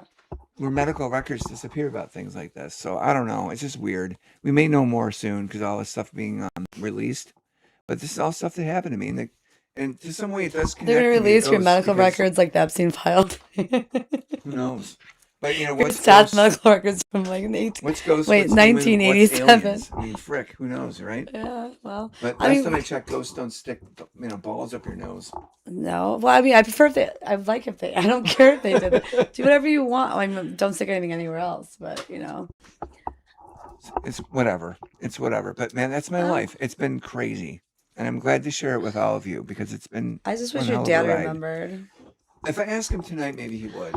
His brain's a little Well, scrambled from well, he COVID. also might not want to.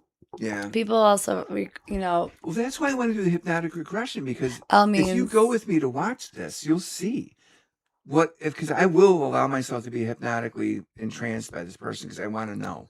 Normally I can't, just like you, but I want to try it. wait, no, I'm not, I've I'm never gonna tape tried. it. I've I'm gonna bring never, your tape recorder I've never stuff. tried to actually be hypnotized. I just don't, I feel like I can't be. Well, I feel And like, that I'm too, but open maybe to you it. Like, need to be. hypnotize the shit out of me. I dare you. Like, it's a challenge. But like, I just don't feel like I could. Like, when you go to like the fair and you see like someone bring somebody on stage and they make them like quack like a duck, or I think they're just playing that's lame. along. But I can't mean, do that. but I'd like to go up there. I'd be like the worst show of the day because I would be like, you're gonna have to try a little harder than that. Dude, if they made you dance Because I Michael wouldn't Jackson's just. I mean, dances, like, it'd I be funny. respect performers, but like, if you're gonna claim something, do it. I wouldn't go up there and be like, I'd be like, seriously, guys, Mhm. I call BS unless they actually hypnotize me, and then I'd be impressed. But I call bullshit. Well, until maybe then. that's my new life's mission is to get you hypnotized by some really good hypnotizer. Godspeed. Hello, I have tape it, hello, Godspeed. 0000. Yes. Well, that'd be great. I mean, if we can get that on video, then let's do it. Bring your parents on the show. Oh my gosh, I love the video. Oh, that'd be a good idea because they did witness a lot of the haunting stuff in the house. Yes. Oh, whether thank they you for the admit it or not, star. they did. At the very Star. least, that. Silver Star. Thank you for the silver Thank star, you. Godspeed. He said hello to us. By the way. L means loss or like loser. Like we say W's, like that's like a win, L or like a loss. So when we say L's, yes, and then you make us all the L's. Ozzy, Rob Zombie's wait, Rob Zombie and Marilyn Manson are coming together. They're coming to Darien Lake. Yep. I It's crazy. did not. Oh, the cat teacher. Turn it up. Oh, thanks for the cat. I haven't seen one before. That's awesome. Thank you, the man for the cat teaching. Turn it up. Good. That's amazing balls. This is so fun. You guys are really awesome tonight. I love this. Dude, I'm gonna ask my mom and dad if they want to come on the show. Yeah, Would that be cool? totally. Oh, hell yeah. Next week. Yes. They got nothing to do. Next week? Well, we might have to schedule them. Like, we might have KAPS? Yeah, speaking of, you guys, I'm gonna do this real quick because I forgot to do it in the opening. If you guys have seen our past episodes and our investigations where we do some of the abandoned locations, but also Hinsdale, we had Noah, who's KAPS the rapper. He's a local artist and a good friend of ours, and he is going to have a show on August 22nd at Showplace Theater in Buffalo. If anyone's from Buffalo, they know Showplace because it's iconic. Mm-hmm. It's been around for quite a while. It's on Grand Street by Military. And they've done a really, really great job of actually making this, renovating it, because it was a shithole back then. And it looks a lot nicer now. But we're going to be there also. We're going to have a table. We're going to be showing some evidence, showing some of our equipment, and selling tickets to a guided investigation that we're going to be doing. And I don't want to say where yet because we don't have it confirmed 100%. But it's also great to go support local artists. He's amazing. Like He's guys good. Will not be disappointed if you guys are in Buffalo or the Western New York area, or if you're coming here and can check it out. It's August 22nd. If you want to check out his music and what he's all about, it's KAPS the Rapper on all platforms, and that's KAP $, the rapper on all platforms. Shout out to Noah. Love you. Can't wait. We're really excited for August 22nd. It's going to be really badass. If you guys want to know more information about it or to get tickets pre-sale, you can send me a message and I will hook you up. It's going to be a good time. And Jupiter. Hi, Jupiter 452. Jupiter, you were on when I was on top of the building recently. I remember. All right. Okay. So we'll keep going through this because we have a little bit more content to get through here.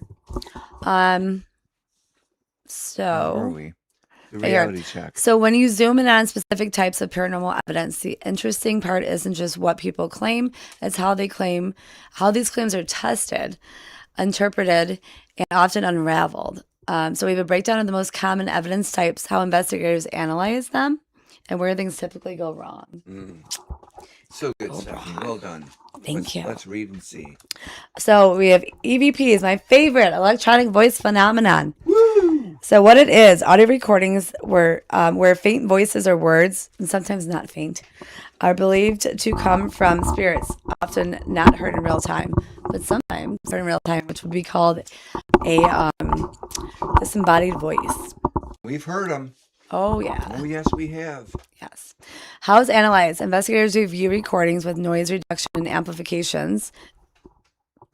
After, maybe. Review them first as they are. Yeah. But if I do try to get clear, like I think I know I showed Brianna this recently. If you have any audio editing programs, all I do is raise the gain a little bit and reduce a little bit of the noise. I do not mess with the integrity of the clip ever. No condensing, none of that. Doesn't mess with it at all. Nope. They look for patterns in sound frequencies and resemble speech, or you just hear words. I mean, clips are often played repeatedly, sometimes with subtitles added afterward. And if you guys have seen any of my episodes I've made, I will play them original, and then I will play them amplified twice after that. So that's right. Yes. I remember that. Why it can seem convincing. Some EVPs sound eerily like clear words or responses to questions. Class A EVPs, very clear ones, can feel hard to dismiss. It's because they're real. You can hear them for real. I mean, like the voices and everything, the inflections, all that stuff. Yes. So how it's misinterpreted or how it's faked by some people. Pareidolia, same as the visual pareidolia, there's audio pareidolia. The brain forces random noise into recognizable words. Audio contamination, radio signals, distant conversations, or device interference.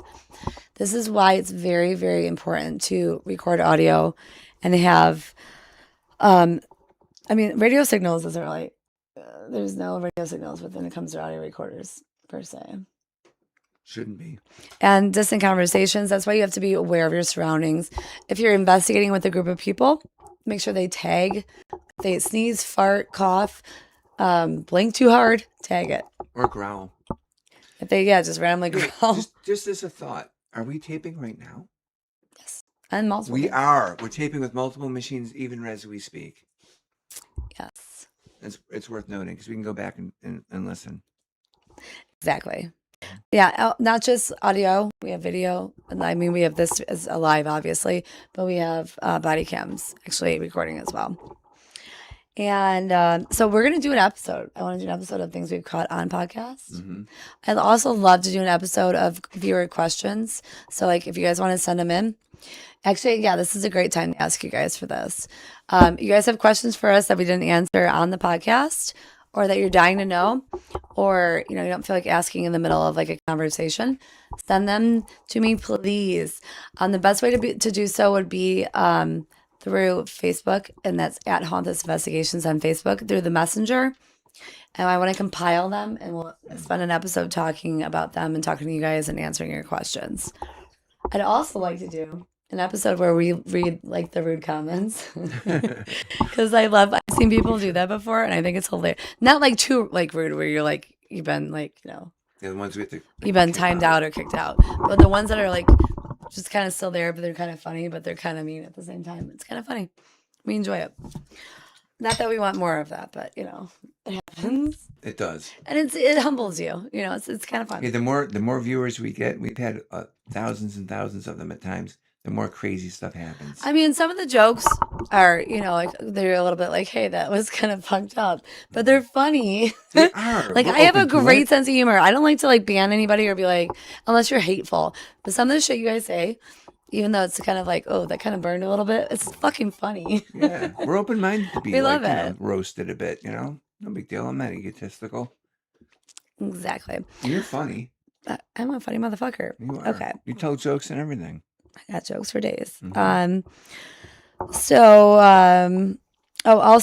more of EVPs, how they're misinterpreted or faked. How could that possibly be? Selective editing, only the best clips are shared. Well, yeah, but no, see, when I make episodes of all the investigations, I share everything. In some cases, deliberate insertion of faint voices during editing. What? Yeah. Well, I mean, how would you even do that? Well, I mean, I took media production classes. You can like add like, I mean, I don't know if there was sound bank, but that's just a lot of work. It seems dumb. I mean, that's people that do this to fake it. Yeah, that makes sense. Yeah, especially if you're making money. That's why it's so hard to have anybody really take this like credibly. Yeah, because we both have full-time jobs. We don't need to be making extra money to do this. I could barely handle doing like what I do. If I had to fake it, I'd be like, forget it. I would just go into some kind of like actual like fiction movie production or something. But I mean, there's people that really care about this and like are really like, holy shit balls, this is real. And there's people that maybe were on that track and then they sold out. And there's people that just want to fake shit and just, because this generation, and that's, I mean, the past couple of generations, and it's become more mainstream than paranormal. So they're thinking they can, and then everyone loves the jump scare, the demon this, the scary that, but that's not how it always goes. Or for me, it's not how it's ever gone. So. Man, I'll tell you, what a way to like get people going, huh? Yeah, it's unfortunate though. The D word. Key issues. If you need subtitles to hear it, your brain is doing most of the work. True. Valid. But it doesn't mean it's not there. Right? Right. Ghost photography. Next page. So ghost photography is images showing apparitions, shadows, or strange figures like the famous brown lady of Raynham Hall. That's the one that we showed the picture of Yeah. earlier. How it's analyzed. Where's my phone? I should show the picture It's of the demon off. I caught. I know, but I should show them a picture. You showed them that before. I know, but these guys didn't see it. Okay, well, we're going to mess up the... I actually have a picture of a demon I caught in my bedroom. I used to bounce my bed around. But I don't know if maybe you guys don't want to see it. If you want to see the picture and you haven't seen it before, put it in the chat and I'll fire up my phone and find it. But it's freaking weird. Exactly, Mike Miller, yes. Yeah. So anyways. We'll show it. We'll show it. I mean, maybe I'm at the not end going of to do it this, unless people want to see it. It's frightening. we'll show them at the end of it, like when we can turn it back on when we're done. Okay. So how it's analyzed ghost photography. So we have the lighting, exposure time, and reflections. Checking for double exposure or motion blur. That was the other one I was thinking of. Oh yeah, double exposure. Motion blur is the other one I was thinking of. Examining Exposure. examining metadata and modern digital photos, and why it can seem convincing. A single still image can look very specific to a face or a figure, etc. Older photos seem more authentic to many people, and how it's misinterpreted or faked. Long exposures create a transparent ghost-like figure. Uh-oh. Yeah. Dust or insects reflecting flash or orbs. Reflections in glass or mirrors. Modern editing, Photoshop or AI tools. What's your take on orbs stuff? You know, I struggle with those. We don't like orbs. We think it's bullshit unless Well, there's something weird about them. So right? there's dust, moisture, and bugs. Now, even our phones have IR in them that can capture the stuff you can't see naturally with your eye. What to pay attention to is when it's something like orb-shaped, round, that is emitting its own light. Yes. That has a very like erratic pattern that comes out of nowhere and does not go with like the rest of like the dust or whatever. And you know it's not a bug. Or it resembles like a face or something. I mean, those are the only orbs I can think of that where I was like, that's What the hell? probably not a fucking orb. Yeah. So like Or they're super big. under right here in my bar, and you guys have seen like most of you have seen my speakeasy. There's absolutely nothing electric there that could create a light or flash or a current. Yeah. And to see like a light light up and like go there and then disappear. I remember that. Now that's some shit. Yeah, something's going on. And we've seen orbs. That's on the Haunted Investigations TikTok. Yeah, there you go. And It's if the something weird, there's something weird. It's called the attachment investigation we did. Well, normally we're not into orbs, but man, we've seen some strange things that make you wonder. There's some shit, guys. If they're anomalous enough, there's that word anomalous, then we'll maybe look at that as being real. So classic pattern, once you identify the light source, the quote unquote ghost often disappears logically. And you got to take your logical brain with you. Once you start believing everything is a paranormal, you're basically screwed at that point. You basically should just stop. You have to eliminate everything first before you go to that, that's just paranormal. I mean, there's some things that are just really, really obvious, other things that could have other explanations, and you have to look into that. You got to be Scully, not Mulder, at times. Yes. Video evidence, shadow figures, or moving objects. What it is, security or investigation footage showing movement, doors closing, shadows passing, objects shifting.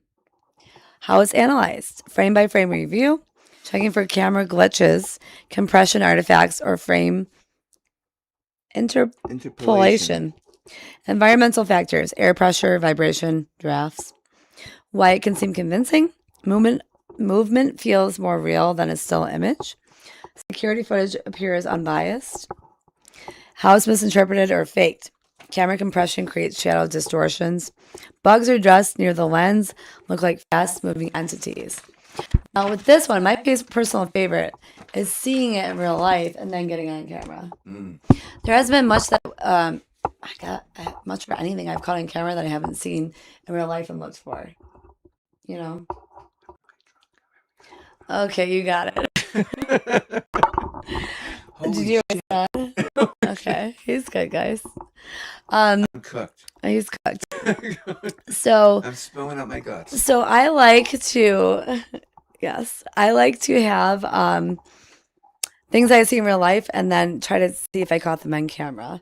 But there's been times like if you guys remember, I showed the video of when I had a still camera in the basement at Greystone Manor, which we also will be at Greystone Manor on June 20th. June 20th. For the artisan market. If you guys look it up, it's in Greystone. It's in Gasport, New York, which is by Lockport. About an hour away. And from Buffalo, yeah. It is, it's amazing. It's a Victorian mansion. The owner is a psychic medium, and we've investigated there like 20, 50 times. It's a really, really great place if you guys have the ability to check that out too. And I will put the information when we get closer to that date in the description as well. But so we had a still camera set up in the basement, And so when I have the footage, I dump the footage off my cameras onto my computer, and I'm watching it, and the camera shifts once. Remember? Oh, I It's saw just that. over. Yeah, Now, yeah. now that I mean, that's not a mess up with the camera. The camera's fucking moving. It's on a tripod and it's moving, and nobody's down there, and it's actually pointing at the only exit at the door. Mhm. I mean, I don't know how you explain that one. You When I know, was at Paranormal Pursuit at Hinsdale House, our camera actually shook and got thrown, and you can actually see it moving. And the metal disc that held it was shattered, like cracked in half, and it was like 2 inches I don't thick. like when they break my shit. It was crazy. I don't like when they break my So shit. you can literally watch it. Now, unfortunately, Chris Conlon lost the video because it was on his hard drive and his computer, and he lost Elves, it. But Chris. it was crazy. Anyways, yeah. So one of my favorite things I've caught on camera, I was at Hinsdale, Hinsdale. and it's my A1 since It's so shout out to good. Hinsdale. That's the great connector. So I was with Noah and Post Malone. You know, not the real Post Malone. But you guys have seen Our it. friend You Post guys have Malone. seen it on our Winchester houses in California. I want to go so bad. Sorry, I saw the chat. I want to go there. Sarah Winchester. That'd be cool. She's the daughter of Mr. Winchester. I can't remember. Yeah, No, I'm sorry, the Big wife guns. of the creator of the Winchester rifle. Yep. Yes. And the house, she just kept having this shit built. And like you can walk off a floor into like nothing. There's stairs that went nowhere. Like it was insane. Because why? If she stopped. She opening, stopped. something She would was happen. the spirits were talking to her. Yeah, She, keep she building. wanted the noise to keep going, and she's also felt like she should keep building. Reminds me of Wayne's World. Build it, and they will come. Yeah. Excellent. Wayne's World. Party on. Okay, so anyways, I was at Hinsdale. Noah was sleeping. Post Malone had left.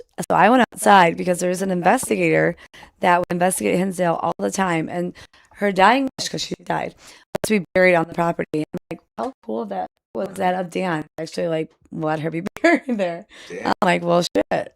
Because I went out there, I'm like, who is this? And then one of the ladies, Tiffany, that was watching the live, actually, she's the one that told me that that's who that was. I was like, no way.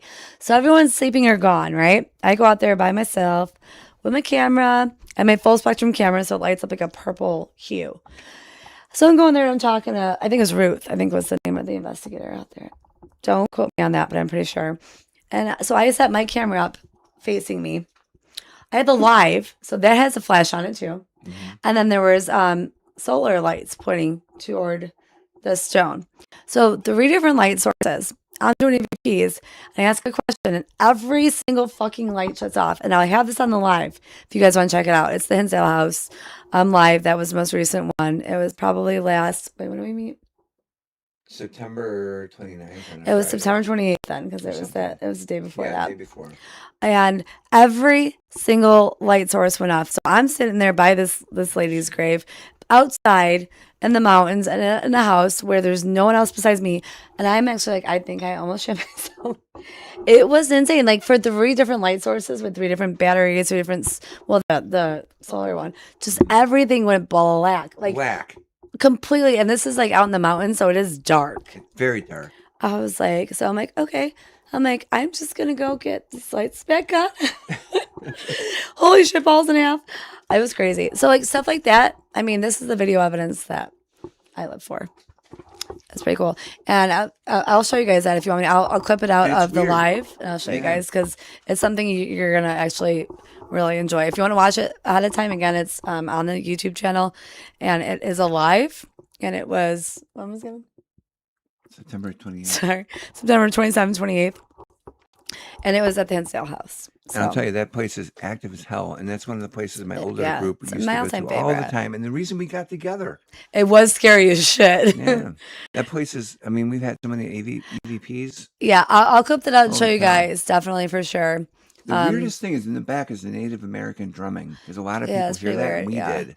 I mean, this place changed my entire world, my entire life. It's the first place I ever investigated, and it was the first place I heard voices outside of hearing them on the recorder. And then the entire morning, I heard them right next to me. And like, I'm getting chills thinking about it right now. I'm getting chills And thinking about it, since thinking then, about like, you thinking about it's it. escalated. Everything in the paranormal for me has escalated Totally. since that day. Okay, if there's going to be a place that's going to do it, it's that place. Now, who owns that? Daniel what? Dan Class. Dan Class? He- What an awesome dude. He is one of the most respectful people in the paranormal. He's awesome. Shout And out to Dan. guys, if you guys want to go, like, if you want to go investigate somewhere and if you have a team or like a couple other people, I highly recommend the Hinsdale House. It's Something got Nathan quiet in my from, not sure what he's saying here. Okay, we're going to check the chat. Hold on. We don't want to abandon you, folks. You know, this is a parlay between both of us, or all of us, really. Yeah. Oh, the Winchester House. That sounds so fun. Dude, it'd be great to go there. Place I'd like to investigate. I want to go to Kentucky to do the Waverly Hills really bad. How have you not? I don't even know. They were going to knock it down. We got to get there soon. They're knock it down? They were going to. They just put a stay Shut of the execution fuck. on it. State So execution. it's That's being for saved. prisoners. I know, but they're going to stay. They're not doing it They now. no. I mean, It's gonna get somebody knocked owns it. over. They like.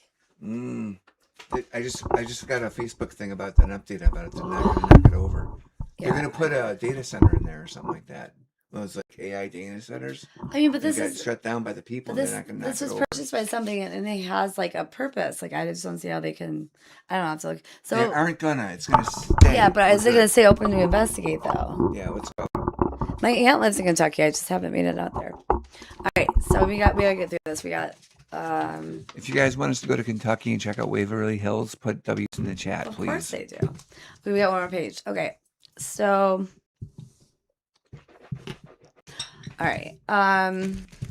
Slight camera shifts can make objects appear to move. Stage setups, off-camera strings, like somebody mentioned in the chat, magnets, or timing tricks. The less context you have, camera angle, room layout, the more convincing it feels. But don't fake shit, people. That's basically what this Don't is. fake it. EMF readings, electromagnetic field detectors. Devices that measure electromagnetic fields. Spikes are sometimes interpreted as spirit presence. How it's analyzed. Readings over time and across locations. Checking for nearby electrical sources. Why it seems convincing. Sudden spikes appear to correlate with activity. Devices give immediate visual feedback. How it's misinterpreted. EMF is everywhere. Wiring, phones, appliances. Fluctuations happen constantly. No established scientific link between EMF and ghosts. Well, there is an EMF thing about the fields making you feel wacky, right? And like messing with your head. Oh yeah, and we're gonna do a whole episode on that. So I don't Yeah, give too much yeah, away. But yeah. but also, I mean, you have to know how to like approach these things, and you have to be aware of the high EMF locations in a house. You have to do a walkthrough first, measure the EMF. You can't have phones on. You can't have GoPros, or I'm sorry, not GoPros. Well, anything connected to the internet you shouldn't have, but Fitbits, anything like that should be shut off. My favorite thing is to use these in buildings with no electricity. Kind of hard to debate that. That's true. But you also got to be aware of like power lines under the ground, above that are running. You have to be aware of everything. Spirit boxes or a ghost box, a device that rapidly scans radio frequencies, producing fragmented speech-like sounds. Is analyzed by investigators listening for intelligent responses to questions. Timing is often considered. Did it answer right after we asked? Valid. Why it seems convincing. You sometimes hear direct, relevant words, which we have. Feels interactive and immediate. So how it's misinterpreted. I love that. That's been like I literally thought. I mean, I have 3 spirit boxes. We're expensive enough. Oh yeah, okay. 4 if you count the other one, and the portal that was $600 and something. You really don't want to buy a $600 and something speaker for this. So until I actually realized that this was working, I was kind of bummed. It's a big investment, but holy shit. It's my favorite thing. Was that crazy when you hear the rest of Ring Around the Rosie? When you Yeah. hear your question answered? Yeah. When you hear your names, which are definitely not on the radio. With voices that continue to actually be heard with exact inflection and Yeah. sound way past a radio frequency sweep. That's the thing about it. Like, when we went to Children's Hospital, we were getting all those different type of voices. It's so cool. Yes. And if you guys have seen enough of our stuff, you've hopefully heard some really cool stuff from there. If not, go look at it because, man, there's a ton. So how it's misinterpreted or faked. You're literally hearing random radio broadcasts chopped up. True. The brain stitches fragments into meaningful phrases. also possible. Mm-hmm. Confirmation bias. Remember hits, ignore misses. True. Valid. And then that's why we do stuff like the Estes method. You know? Mm-hmm. So it's basically turning randomness into meaning very effectively. Mm. So you want to take this next one? The core problem across all evidence. Man, okay, here we go. Core problem. Let's stop here and I'll read that. Okay. Almost everything comes back to the 3 psychological and technical factors. 1, pattern-seeking brains. And man, our brains do try to find patterns. True that. Humans are wired to find meaning, even when none exists. Again, pareidolia is central here. Yep. Number 2, confirmation bias. Investigators often expect to find something. Ambiguous evidence gets interpreted in that direction. So we assume, because we're trying to find stuff, that ambiguous stuff is what we're looking for. Number 3, lack of controlled conditions. No repeatability, no isolation of variables, no independent verification, and bottom line is so some paranormal evidence is generally strange or hard to explain immediately.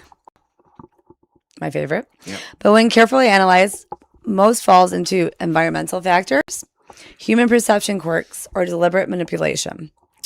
Depending on. If you're us, the last one is not valid whatsoever. There are sometimes, we would like to debunk things, for sure. It's my favorite. Well, she does. It's my favorite thing to debunk things. I try to. But you know why I love it so much? Because I debunk so much that when something actually happens, you can't. I'm like, fucking A. That is maze balls. Holy shit balls. All of the balls are incorporated into what I say. Mm-hmm. All the balls. We're smaller than Scully, I swear. The gap between that's weird and that's supernatural is huge. And that gap is where almost all paranormal evidence lives. It's a big gap. Mm-hmm. So that's weird or that's I'm gonna extend that. That's weird, that's supernatural, or holy fucking shit, that's unexplainable. That's the third level, if you ask me. And a lot of our stuff lies in between that supernatural and that holy fucking shit balls. Can't explain it kind of level. And that's it. So I love this topic because as much as I love the paranormal, it's changed my life, and I can literally strike me dead right now. Like I know the only thing I can tell you for a fact is that I am and will speak to individuals that were once alive in a living body and no longer are. Everything else is theory. Do you think you really have? I said something no for sure. I said, strike me down right now. I don't know how much more clear I can get. How much more clear can you be? I can't be. And I've hung out enough with her to know it's absolutely true. Mm-hmm. There's no way we could get separate voices, separate inflections, separate No, when you have kids, stuff that you cannot. old women, men. There's just gangsters come up all the time. It's just like there's no way to make that up. We're actually hearing something, and we have it on record. Mm-hmm. You can listen back. Yeah. Amazing stuff. Maze balls. Can we afford a submarine to go investigate Mariana's Trench? No. But we can get this stuff and investigate ghosts. I won't do the submarine thing because I will not float underwater like the rest of the morons that go out and do that. Mm-hmm. I don't like that. Not our style. I don't like it. No. Man, we can investigate ghosts Oh, thank you, Drew James 2337. Unfortunately, I have to work here soon. I hope you both have a great night. This is awesome. Thank you so much. The mic sound is giving ASMR. Which one? ASMR. Thank you, Cody Bailey. Fernando. That's a Fernando in my back room. Wait, that sounds... The man... Oh, love you too. Good night. R.I.P. For what? What are we RIPing in the chat for, Mike Miller? What if I go in a submarine? Maybe for those who did? Yeah, no, that was really sad. Oh. But that's why I'm like, I won't even do that. That's just not even right. I'm just going to check the chat real quick. Okay. Let's see what we got going on here. This was a good episode. What did you guys think? You got any? It's weird you said that and I said that. I know, right? We're the same colors today. That's weird. True. Okay, that's the right thing. So if we miss any of your chats and you guys have questions for us, seriously send them in because we want to do a Q&A. Hello. I got a part from an aircraft that supposedly was haunted. Oh, that's really cool. What happened? Thank you, Daniel. Jay Ritter once said, "I've got a part from an aircraft that was us. That was supposedly that's was cool. haunted. That's cool. I know, right? And what a part of Stephanie's speakeasy may be haunted. A lot of things he's collected. Who knows? Oh, I have so much. So we're Jupiter. If you guys go to our Facebook, it's Haunt This Investigations on Facebook, and like send a message. That'd probably be the easiest way to submit the questions because I'd love to do that soon. Maybe even If next they week. put them in the chat now, would that be okay? Well, I can come back and watch it. I'd probably like comment on the video after. Yeah. On the live after, or Oh go yeah. The comment section after the video. That or comes go up. to the Facebook. Go to Haunt This Investigations on Facebook and send a message. So like when I go to all the Facebook messages, I can compile the questions. Easier. Because maybe even next week's topic will, or next week's episode will be the Q&A. Because I would love to do that. Okay. So guys, bring it on. I mean, my parents. Huh? Yeah. Well, I mean, maybe not next week with Maybe the not. parents. We'll get them on, just not next week. They're not getting younger, so we got to hurry up. Well, I didn't say like a year from now. But yeah, please send us your questions. Like if you've asked them and maybe you don't remember what we said, or if it's something you want to know, or something you can think of, anything and everything, send us your questions. Because that's gonna be a really fun episode. And then like we can, we'll do all the ones that we get, but I'm sure like everyone that's watching might have some additional questions. Sure. Yeah. So we've collaborated. Savannah, Georgia, nice to see you. Hello. Yes, we've collaborated with some other paranormal investigators once when we went to the Parkside in Pennsylvania. Remember? Oh yeah, for Yeah. sure. Yeah. And who was that? That was a haunted therapist. Yep, the haunted Brett, therapist. we my love friend. her. And that was also Brooke and Alyssa. They own the Wildwood Sanitarium in Salamanca, and they also have a paranormal team. Mhm. So we all got together. And I've got an old team paranormal pursuit. Nick and all the boys, and some guy from School of Rock that can hang out with us at any time. Mm-hmm. So we've got other people to tap into. Oh my gosh, Jay Ritter won the Eastern Flight 401. I watched Neverglaze. I watched the whole thing on that. Really? That was crazy. There's people somebody actually survived that, which was nuts. Wow. But there's this whole you gotta watch the documentary on it. I'll show you. Okay. You been to Wildwood? Yes, I love Wildwood. Shout out to Brooke, and yes, I love Wildwood. It's so cool. And therapist episode was awesome, right? And maybe I'm glad you got to watch it. We're gonna have her on too as a guest on the podcast for sure. Mm-hmm. Epstein Island. Do I have to fly there? It sounds like I do because it's an island.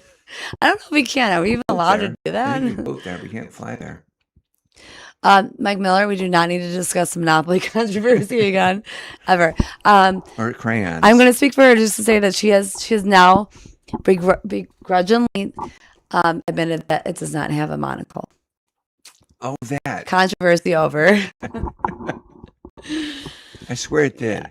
I'm just kidding. Don't even get me going. I'm kidding. It didn't. I checked it out. You literally brought the Monopoly board down here, okay? I did. From the 60s or some shit. Yeah. But thank you for, okay. Is that going to be your question? If I get a bunch of questions about Monopoly, I'm going to. No, but the, What's that called again? The effect. Mandela effect. I love it. Which I'm going to do an episode on the Mandela effect. And no, we're not going to be talking about Monopoly. Probably. It's one of my favorite ones. Mandela. Okay, yeah. We're gonna skim over it. Yeah, okay. Briefly. Cracking me up. Yes. Long paragraph. Queen Mary, Stanley Hotel, all the things, Waverly Hills. I mean, I've traveled to Florida. I've traveled to I've gone to Puerto Rico and investigated the forts from the 1500s. I've gone to West Virginia for the springs. No.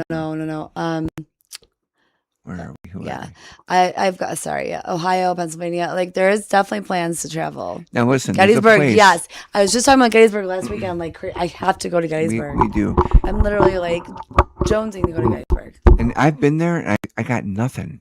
And that really bothered me. I heard thought it's I get like a lot. walking through jelly to go into there. I must have gone at the wrong time, but I got no feelings there. The White Inn in Fredonia is still something we haven't done, and we should do because I always get a lot there. But Gettysburg would be amazing. You know, I want to go go. to the salient part where We the gotta go rocks soon. are. Yeah, my brother found a bullet from Gettysburg, one of those white bullets that were Yeah. fired. He found it in the rocks. I was so jealous. See, yeah, I'll find. Yeah, I'll find something. Yeah, knowing you. Miller, nope, if I'm there, I'll pay for a super chat about the Monopoly. I bet you will. And we'll answer. I'll answer it We have a begrudgingly. monopoly. What do you think, Mike Miller? How about we put this to bed right now, or at least I want your opinion on it. Did he have a monocle? What do you think? Let us know what you think. Miller's Light. There you go. I like it. What's the subject? Well, we actually just finished it. The subject was paranormal cases that were either most convincing or debunked, easily debunked, and the methods that investigators use and how they can be convincing or be legit, or how they can be misleading or debunked. Yes. Oh, but for the questions, if you're asking about the questions, anything and everything. Yeah. Paranormal, personal. What do you want to know? We got you. So we usually do. I keep forgetting. We usually do these segments. It's the time of the night, right? I keep forgetting. Let's do a roast segment if you guys want. Roast. So it's not all fraud, no, but it can be. And being an investigator means being aware of the legitimate parts and the non-legitimate parts, and making others aware. So one of my favorite things to do is to let you guys know about this stuff. So when we do something, you can understand that it's not faked, not false, not phony. But it's important to understand that a lot of this stuff, unfortunately, can be and is. But oh no, it's definitely not. I mean, I wouldn't be doing this for 5 years and have it be one of the most. The stuff we do is not fraud. Everything that we've done is legit. There literally be Frosted Cupcake. Thank you so much. Because we don't have any reason to make money or have to give content to people. We're free to just do what we're doing when we investigate, and you guys can follow along as it happens. That's the great thing about live investigating. I mean, there's no way that this would be one of the most things I'm most passionate about in my life if it was fake. I mean, I'd be wasting my time and everybody else's. Yeah. Still Reserve watermelon? What? Yeah. Jupiter said I just had a Steel Reserve watermelon. I thought I was going to be bad, but I actually liked it. Wow. Huh. That's actually really cool. He didn't wear it. I never laughed so hard when I was 30-minute argument. It was cold. You need to rewatch. Oh, blame me, Mike Miller. We watched it. It'll be the one and only time I rewatch it. Oh, there's a ghost in the chat. Welcome. Trust level these days are low considering AI. Yeah. You know in a what? way, we're all ghosts just inhabiting a body very AI temporarily. AI used in the paranormal. It's unfortunate. I mean, it's useful sometimes for some things, but there's not many people that are actually going to have the actual skills and talents to do things. They're going to rely on AI. And I'm just so I feel so blessed that that's not me. I don't like using it unless I have to. I've used it for breakups. Oh, do you breakup texts? Yeah, that makes some sense. Oopsie daisy. Some things at work, because I'm a supervisor and I use AI for writing stuff at work. But you know what? I learned I'm a fucking phenomenal writer. And I've done 22-page papers. I English and math were my best subjects in school. So I feel like I can. I saw the thing. You got A's. I graduated with 3.98. Yeah, I graduated with 4.0 from a master's degree. I had a We're 4.0. not stupid. That's for sure. But I got an A-. We work hard. We do it real. But people don't have the skills, and then they're going to rely on AI, and it's sad. But yeah, AI and the paranormal. I don't know how that would really interface, but I guess I'm sure there's a way. But oh, Meg, the striped dress. What color did you see? Remember that? What were the options? I forgot. It was blue or with what? My aura? No, there was this striped dress on oh, social that media. One. Yeah. I forget the options too. I know. I definitely saw one. Oh, of Lauren them. Speetos. Hi, nice to see you, Lauren. It was gold. No, we don't manage a haunted house. This is just my house. My basement's a speakeasy. I turn it into a speakeasy. And there's a lot going on down here. Yeah, Paranormal Caught on Camera. We were just talking about that earlier. Yeah, we were. Love that show. To see if you debunk submissions or come up with the reasons to prove they're real. Yes, I love that show so much. And I was just talking about that earlier because of how did I bring Leonard that up? Nimoy? No, the fairy thing on the tree. Oh, yeah. But I also, you know what I love on that? The freaking glitch in the Matrix stuff. You guys are. Oh, with the tree branch hanging in the air? Oh, Jupiter 2.5. That's awesome. What did you go to school for? Who, you or me? Mike Miller, yes, thanks for the breakup message with help with AI. I mean, you know. Oh, Where'd you go to school in our for? opinion, what? Where'd you go to school for? Me? Yeah. Public relations and advertising. PR and advertising.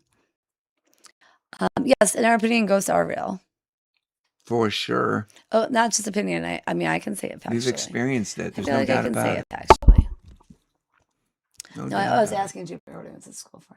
Oh, what I went to school No, for? I was asking him because he said he graduated. Oh, good. But you guys, the glitch in the Matrix. You guys ever hear about that, or do you guys know anybody that thinks we live in like a Matrix? I mean, that's I to me, or a simulation. To me, that's For sure. That's a little bit far fetched for me. If reality is manipulatable by intention, then it assumes Yeah, but I mean, that but we're in a a construct. legitimate simulation, like Sure. the Matrix, where you pull like the thing out of your back, and all of a sudden you're like, Yeah, I think we are. nah, Prove me wrong. nah. So what exactly is a ghost? I think it is a spirit or a soul from a human body that is no longer alive and functioning. Like an energetic center. Yeah.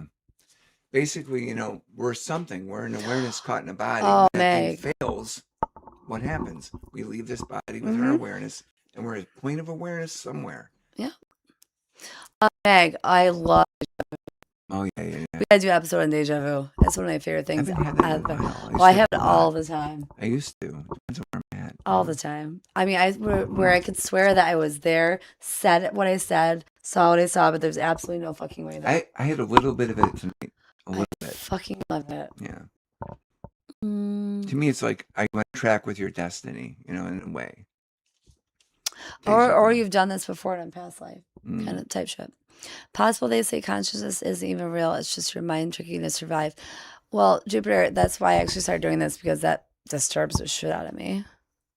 Nope, I am not kidnapped against my will. See, that's the type of shit I'd read on. That's the thing. I'm not interested in kidnapping people. And I'm also in my own house, so that helps. True. If anybody's kidnapped, it's me, and I'm not. Oh, back rooms. You were just talking about that. I was? The back rooms? Oh no, Savannah was.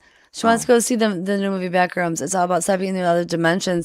Oh, yeah. See, she didn't tell me it was I that it didn't was know there about was a movie that. coming out. That's really cool. Well, she said that, and I'm like, my first thought was like Backrooms, like backroom casting. I'm like, it sounded really bad. No one heard that, right? Anywho, no, deja vu is a natural phenomenon within our brain chemistry. No, it's not. I'll tell you right Oh, now that's not man, true. he shot you down. To some extent it could be, but I've actually had deja vu. I remembered literally as things were happening, and I told people what was going to happen as it was happening, and they were tracking it, and it changed what was going to happen. Like a rock was going to fall on my friend or whatever. I'm like, there's going to be a rock that's going to fall on you in 2 seconds.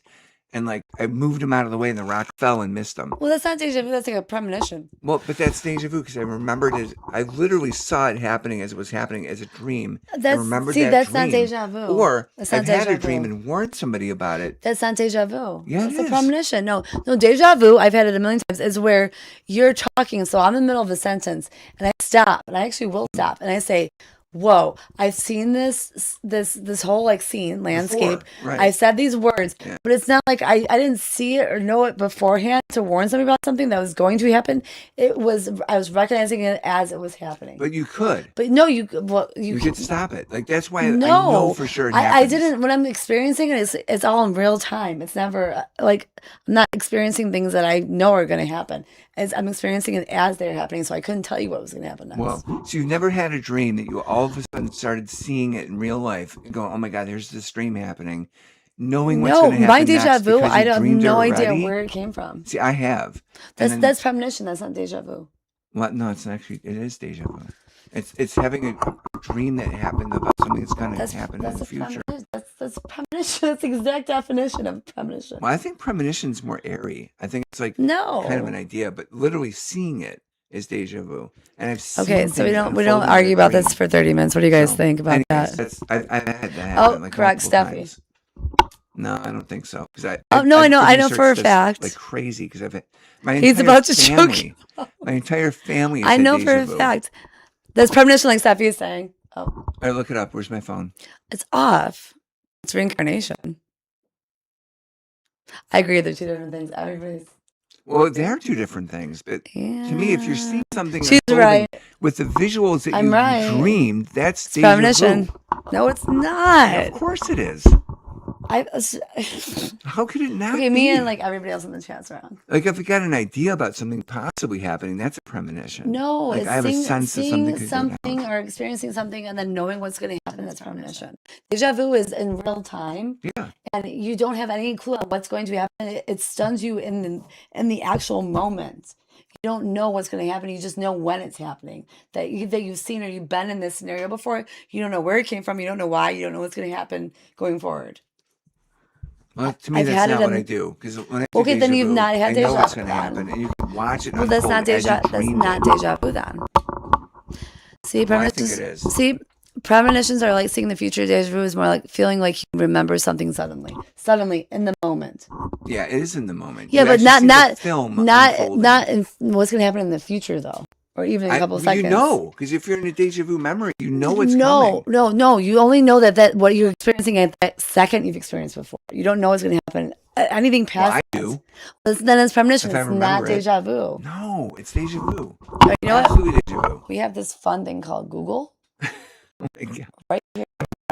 About this because if I'm remembering as I'm experiencing that is deja vu. You're wrong. And you can usually remember it and know it's coming next. That's how it's worked for me. Sometimes, it's like it happens too quick where you can't get that far. It's got to be deja vu memory. It's like long enough to be able to do that, but I've had it. That's called a premonition. Premonitions are vague. Premonition is to feel a forewarning that a specific event will happen in the future. Conversely, deja vu is an overwhelming, jarring sensation that the current new situation happened exactly as it has in the past. In your Current. dreams. In your dreams, yeah. No, current. Like it's Right. happening in real time. Unfolding right not, now. Not anything in the future. Right. It's unfolding right now in front of you, but you know what's coming next. No, and you had don't. the No, dream. no, that's premonition. You Oh, okay. Yeah. Okay. I see what you're saying. But holy to me- Jesus. To me, deja vu is that because I've had that exact experience, but I always dreamed it in the past, which is the whole connected point, and you know what's coming. You just Premonition. know. You can see it as it's happening. Premonition. Well, whatever. I don't know. Whatever. Hey, well, at least you conceded quicker than the other one did about the monocle. And sometimes you can't say something quick enough, but Real time versus future. Exactly. yeah. What's I had Deja about the situation, talking about Deja. I know, is this see? reminding you about the monocle situation talk? Okay, he's got to go. Yep, that's got to go. Well, you're not wrong. Definitely a couple brain cells arguing. Hi. Hi. Okay. So, you know what? This worked out amazing. It's great. Deja vu is a feeling that this already happened, but it couldn't have because it's present. Exactly. Yes. I think I add more to deja vu as an experience because as I researched what deja vu was, to me, my remembrance of it is knowing what's going to unfold in front of you in the moment because you dreamed about it in the past. See, but you don't know until it happens, though. But you do because you dreamed it already. No, not with deja vu, you don't. But that's what I remember reading about it as a definition. So that's why I'm confused about this. Premonition. We'll look it up more. Well, premonition to me is too Okay, vague. he's got homework, guys. His Well, homework. because to me, premonition is having a feeling about something happening, but No. you haven't dreamed the exact. That's people. A scene lot of in your people head that that claim you're to have seeing. premonitions, they dream them. That's a huge thing with premonitions. All right, he's got homework. Well, if that's the case, then it could be true. But that's not what I remember reading. But then again, it might have been Earth B and not Earth A. because who knows? Wait, what? We might have switched dimensions back then. Okay, now see The the whole champagne monocle campaign's and getting new, The whole guys. monocle and the whole This is thing. what happens. Who knows? See, if you guys have noticed my debates with people have not been sober. They have not. The people I debate mostly they were not sober, and then I get frustrated because I'm like, no. Because if you remember who I debated with the monocle, she was not exactly sober that night. She wasn't?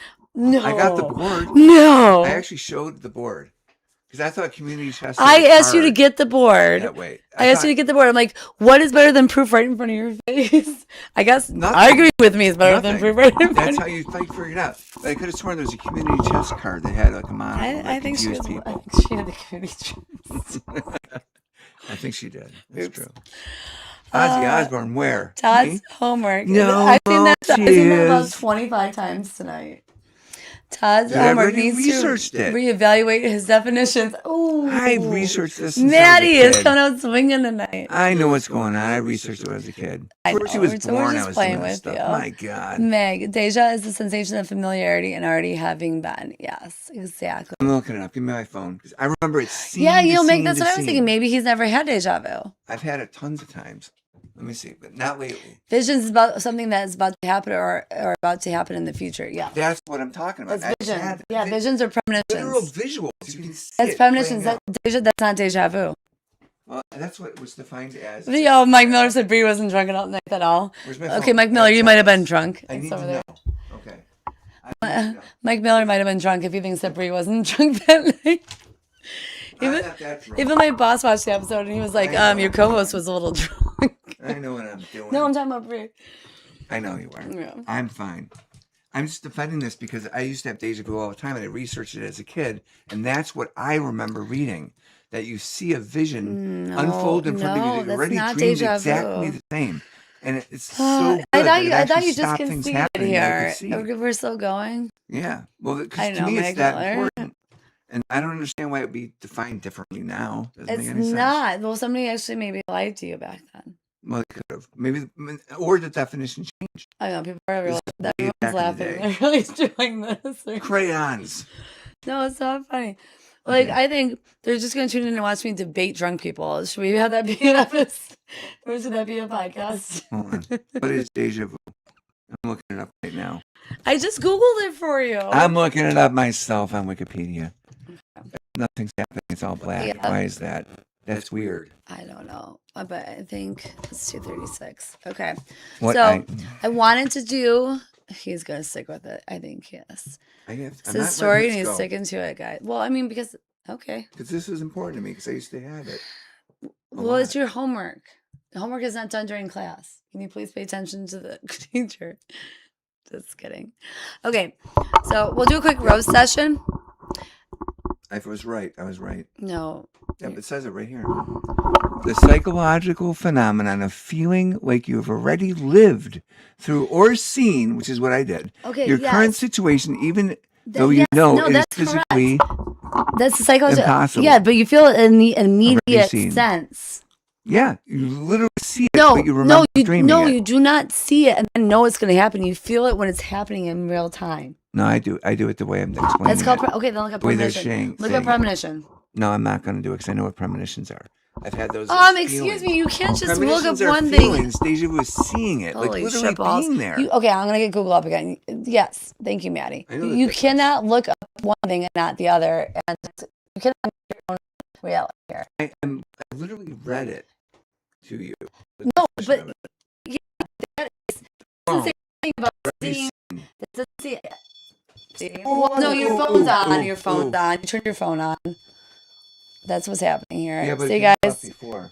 No, yeah, you're using it. You're turning toward. Look. Let me look. See, my phone's A premonition right. is a strong intuitive feeling or forewarning that a future event, typically something unpleasant or harmful, is about to happen. Yes, that's what that is. That's different from seeing it in your mind's eye, dreaming it, scene to scene to scene, the moment to moment to moment. Premonitions are feelings. The other thing's seeing. No. Very different. No. That is not. Look. That's my opinion. It's an event, and you remember that it's going to happen. You're seeing it. It's going to happen. Not happening during, like, that moment. You see it beforehand, right? You dream it first, and then like Yeah, years that's later, it deja starts vu is happening. not dreaming beforehand. Deja vu is in the moment of. Well, that's when it occurs, and you see it. Oh my You God, d- here it is. Okay, nobody knows. Okay, guys, help me out in the chat here. Nobody knows you're gonna get deja vu before you get deja vu. Nobody. I actually have. Ugh, I've actually explained to people when I've had a you're dream killing specifically, me. and I knew it was going to happen later. Guys, he's I've killing told me right people, like now. my father, this is going to happen. He thinks he's And right, years later, hilarious. it actually happened. I said, here That's it comes. called a premonition, though. I'm not saying you didn't experience this. But It's it's not seeing deja it. vu. It's seeing it. Deja vu. Premonition's Deja feeling. vu is not. You do not see anything with deja vu. Yeah, you do. It's in the definition of No. it. Oh my God. Okay, wait. Anyone that's on this chat that's had deja vu knows this. When you're having deja vu, you're experiencing it in the moment, and you're like, "Holy crap! I've been in this situation before." Already lived or Yes, seen. already lived it. So you're experiencing it in the moment. Like, this has happened. I just told you that. So many times I'm like, I've been in this exact place. I said this exact things, but it's during the moment. It's not like a future I'm going to experience this or this is what's going to happen next. It's in that exact moment. But how do you know? Because you had it before. No, That's why it's well, okay, deja but vu. like it's happening. But you realize that in real time. I will be talking to like I was talking to anybody. I will stop and be like, holy shit, guys, deja vu, like crazy. It's almost like to me, I get like dizzy when I have it, and it freaks Really? me out, and I'm like my stomach drops because I Okay. know I saw this exact thing. I was in this exact setting. Like I could say right now, if I Got had it this riled deja up, vu, folks. and I was like, we were talking about this exact thing with this exact place, but there's no way that could happen before. I will stop talking. I will talk about anything, Mm-hmm. and I will stop and be like, holy shit, guys, deja vu. Because it freaks me out that much. Yeah. But I don't know what's going to happen after that. Or nor did I know that deja vu was going to happen. Sometimes yes, It's on sometimes no. the spot. With well, me, sometimes I because actually that's know. a premonition. Which isn't a bad thing. That's actually way Well, cooler. okay, here's my problem. Premonition to me isn't a visual scene that you're seeing play out that you've dreamed prior. You ever see Charmed? A premonition to me is a feeling, like it says in there, that, oh man, I feel like something's going to happen. I have a premonition, something weird's going to happen. And that I've had too. They're very distinct, different things. I'm where having I've deja vu back to literally when I was seen the talking about a scene Monopoly monocle play guy. out. Like I've seen the actual moment play out prior. Do you see what I'm It's saying? a premonition. And it's happened like 5 or 6 times to me. Where I knew it was going to happen next. I've been there in a dream prior. It reminds me of deja vu when I fought with somebody over a monocle on a Monopoly guy. Well, that's different. That's what you call it? Just kidding. Whatever effect, Mandela effect. No, I said I'm having a premonition about, or I'm sorry, I'm having deja vu about when I had an argument with somebody with a Monopoly guy. It's repetitive in that sense. Yeah, I mean, I think it's repetitive. PTSD. She's right. I know. Well, I know what I Okay, know. Mike I Miller's know. gonna be bringing this up now too. Thank you. Yeah. You guys can say what you want, but I know what I'm talking about. I've been through it. I mean, it's weird the whole chat. No, they're not saying you're wrong. Like you've been. No, no they're one's saying I'm wrong. No, well, you I feel are. so. No offense, but not that you haven't experienced it. It's just something different, which is actually Okay, premonition is let me way ask you cool. this. I don't want to keep. How I don't the want to hell talk. is a premonition a visual? Oh my gosh, did you ever watch Charmed? I mean, I know it's a fake show. Sometimes. It's like psychics, they get premonitions. They see what the future. That's like the whole basis behind it. Well, to me, premonitions are feelings. They're not visuals. There's a difference. And that's what it said in the definition. That's why deja vu to me is if you're literally in that moment of the dream that you've seen already prior. That's a premonition. Everything happening in I mean, order. I wish I had premonitions. That's That deja vu sounds to me. pretty badass. It's not, And but it's normally, not. you're That's right. not deja vu. Normally, deja vu is like, oh, wow, I feel like I've been here before. Other times, deja vu is big enough that you remember it prior. I know, right? I've even told people of the scene that I'm going to see in the future, and it played out.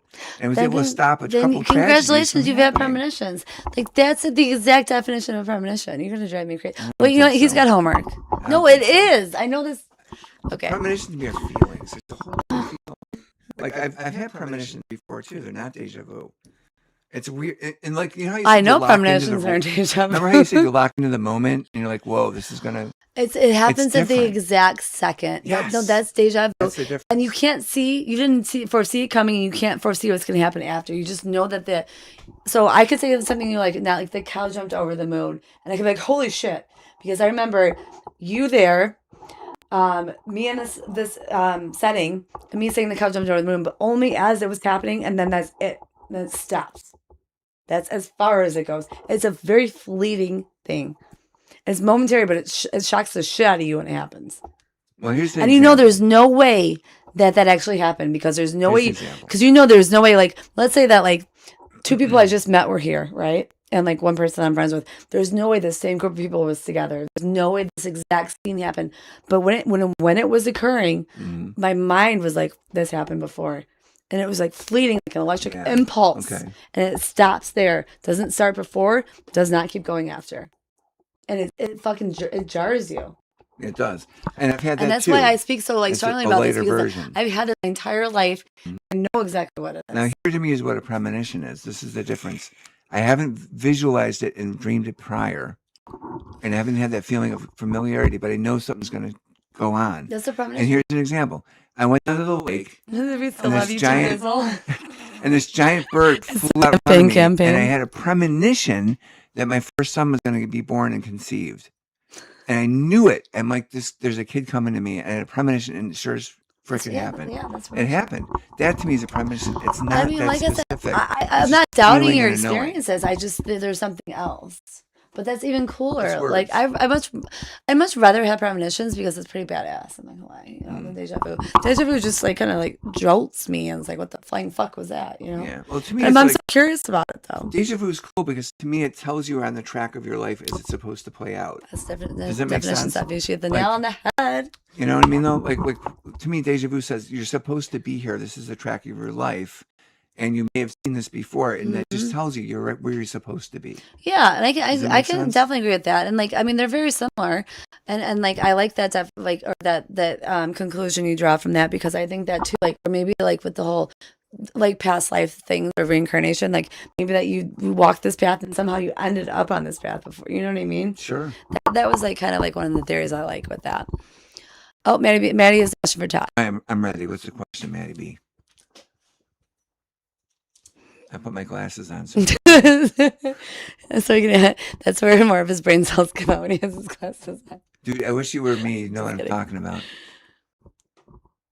Well, no, like I mean, we can do a whole episode on, guys. I think we got a new episode topic: deja vu and premonition. If you Yep. had what? I can't If you have a deja vu feeling, how could you change the outcome? It's a feeling. Because it's not a feeling, it's a picture. That's what I'm trying to explain. That's a premonition. I literally have had movies in my head of a moment to moment to moment to moment unfolding of events that I remembered as a They kid. make movies I've about told premonitions. people, like my father and my friends, of the visions that I've had. To me, that would be I think a that's deja kinda vu cool. experience. And when I get in them and those moments actually start to happen in the future, I'm like, whoa, it's a deja vu experience of that feeling of, oh my God, here it is. This is something that actually I'm really cool. familiar with, that I've dreamed about before. And I've said, this is going to happen. Hurry up, move to the right. Something's going to fall. And my dad's like, what? And he moved to the right and boom. In the dream prior, he got hit in the head by this thing. Do you know they So, make like, movies about that premonition type stuff? There's actually a movie weird. called To me, it's Premonition. deja vu because you're in that flow. I've had the deja vu you've talked about where you're like, whoa, I've been here before. But I've also had deja vu, which is like, I've done this and been here before. Well, those are and I just- know what's going to happen next. I know you've had them. It's a They're called qualitative difference. premonitions. It's qualitative difference, but to me, It's premonitions a are completely vaguer. different thing. It's vaguer. Like you haven't dreamed it. You don't know exactly what's happening, but you have a feeling. You have a feeling about what's coming. And I've had those too. Well, I mean, there's actually a that's the movie difference to they me. made about that, and it's actually called Premonition. Yeah, yeah. Well, I've had those too, but they're not specific. No. and You gotta visual. watch this movie. It's I actually should, called I should. Premonition. I'm always down with Like watching exactly what movies. you're describing is called Premonition. I don't. But I no, don't- it's, it- but it I could don't. be Either linguistic way, it's just kick really up. cool that you've experienced that. Oh yeah, though, for you sure, know? for sure. I even had a dream of grabbing a kid who was going to jump into a street and get hit by a car and killed. Premonition. I dreamed that, Premonition. and when at that point it is, but when it actually happens exactly as I dreamed it, it slips into deja vu because your brain goes, "I've seen this before. I know it's going to Killing me. happen. This is good. If I don't grab this kid and pull him back, he's going to get hit by a car." And I We are remember funny. grabbing this kid and pulling him back, and that car that was supposed to hit him in my deja vu dream, zipping by, Premonition. and the kid looking at me going, "Thanks for saving my life." And that happened to me. I'm gonna add on to your homework. Not only are you gonna research this, you're gonna watch the movie Premonition. Well, that'd be fun. Yes, I mean, if you assign homework as movies, like And guess what your homework everyone is? loves. Meditation. to meditate after this shit. You have to meditate. You're not wrong. I love these like intense discussions though. It's good. It's good. I love TV. debating. I just, Yeah, I will not move off something I know is true for me. I won't move. Okay, but okay, so you can't be subjective. These are objective definitions. Well, here's why I think it's No, not this is subjective. true for you. You've said experienced it and it happened these. and I told other people. That's where it gets objective. So these are all like, so deja vu isn't literally tied to psychic ability or being like psychic. What you're talking about is stuff on that realm, like premonitions and stuff like that. So you're not saying things that aren't true, but you're just like kind of like mixing up the two, like I've seen it before. Objective definitions. If I've seen it before in my dreams or mind, I know it's deja vu. If I have a feeling, I know you love these, and if you give me Mike Miller and more, I've got a sense of it, then it's a premonition, and both are valid. I've had premonitions as well, where but it's vague. they can't and like be sort the of airy. exact same definition. They're two completely different. Well, that's why things. they're defined the way I explained. If you look them up, that's the definition of them. Listen,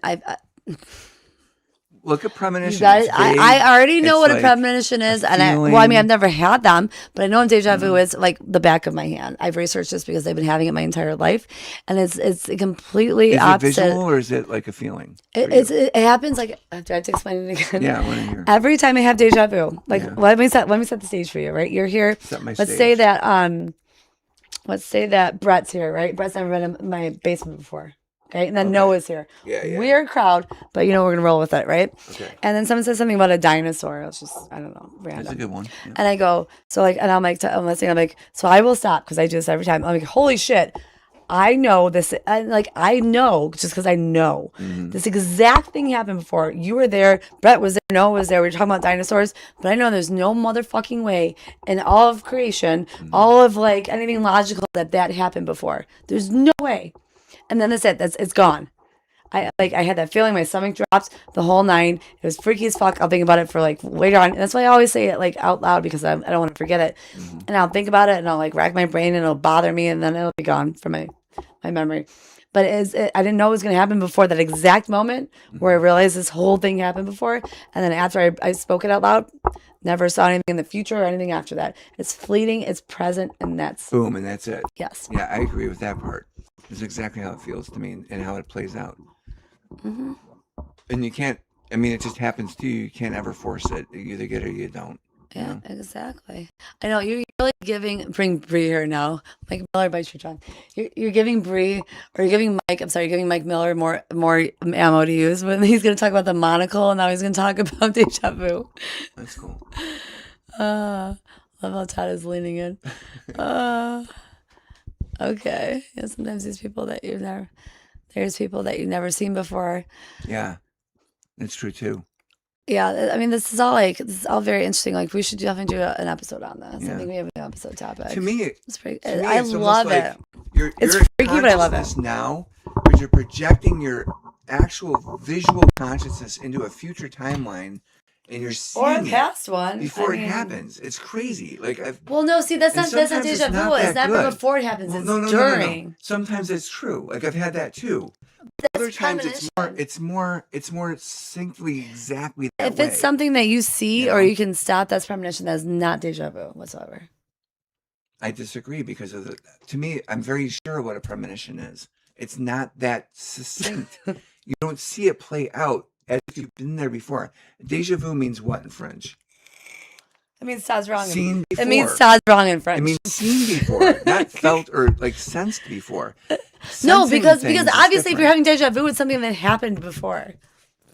But you're not seeing the future and able to like stop and seeing it before it happens and then it happens. Deja vu, the psychological phenomenon of feeling like you've already lived through or seen your current situation, even though you already know it's physically impossible. Exactly, but I've seen it. It's in the present time. It's not in the as it unfolds. Yeah. Yes, exactly. It's not, and it's something you can stop. Good. It's something that already happens. I'm glad you're agreeing with me. because you saw it before and Holy it happens shit. exactly as you dreamed it. It's so weird. No. It happens at the present time, but it's not something you can stop. So what you're Right. experiencing Well, was premonition. I actually was able to stop it because the deja vu That's kicked in. no, that's premonition. and I was able to Why are you change it. so against premonition? Like I'm you not. you were so not. It's into different. all these hokey things and like things that you like, like the things you tell me about, that not the stuff you experienced, but all the other ideas. Premonition isn't visual. It's not moment to moment exactly okay. what you see You gotta around do here. your homework Like first. here's look.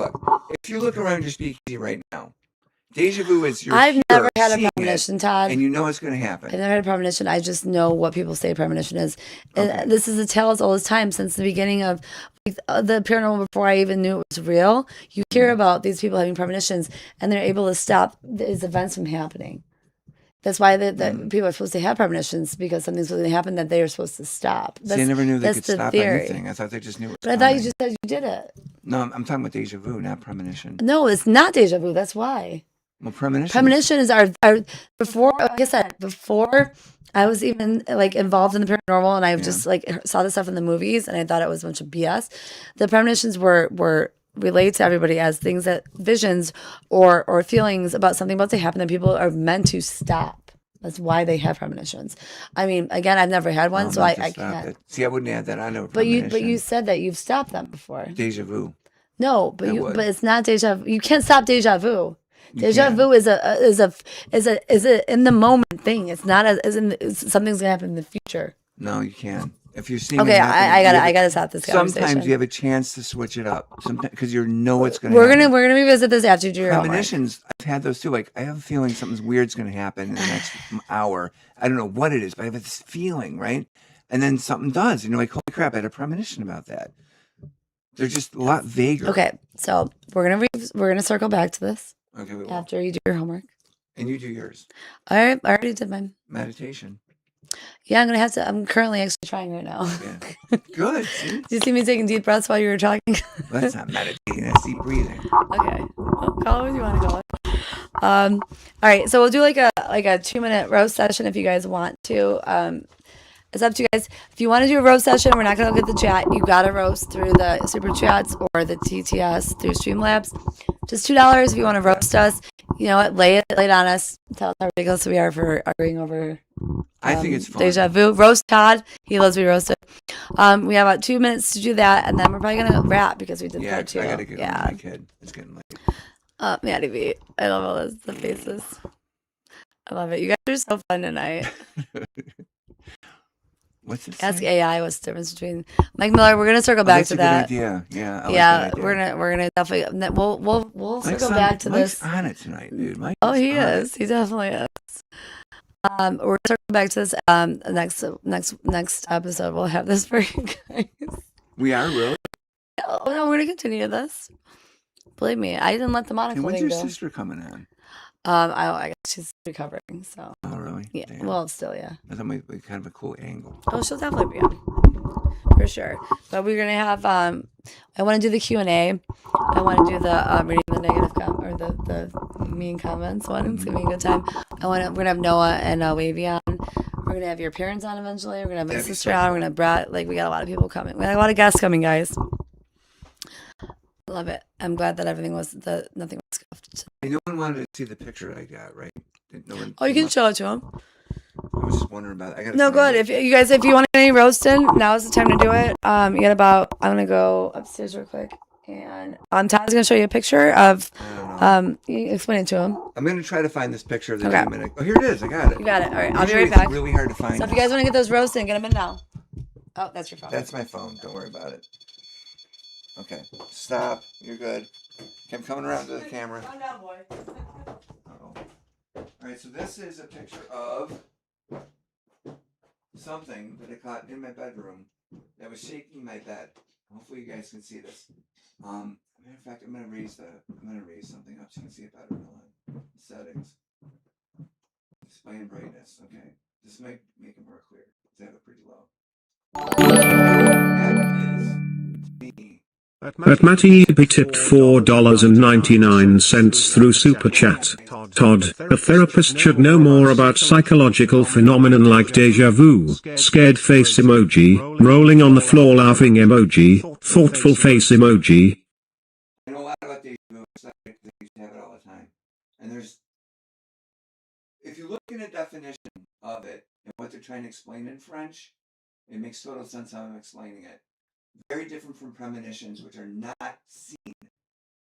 You know, predictions, like, what do you call it? Back in the day where people would do, like the biblical whole thing about the end of the world.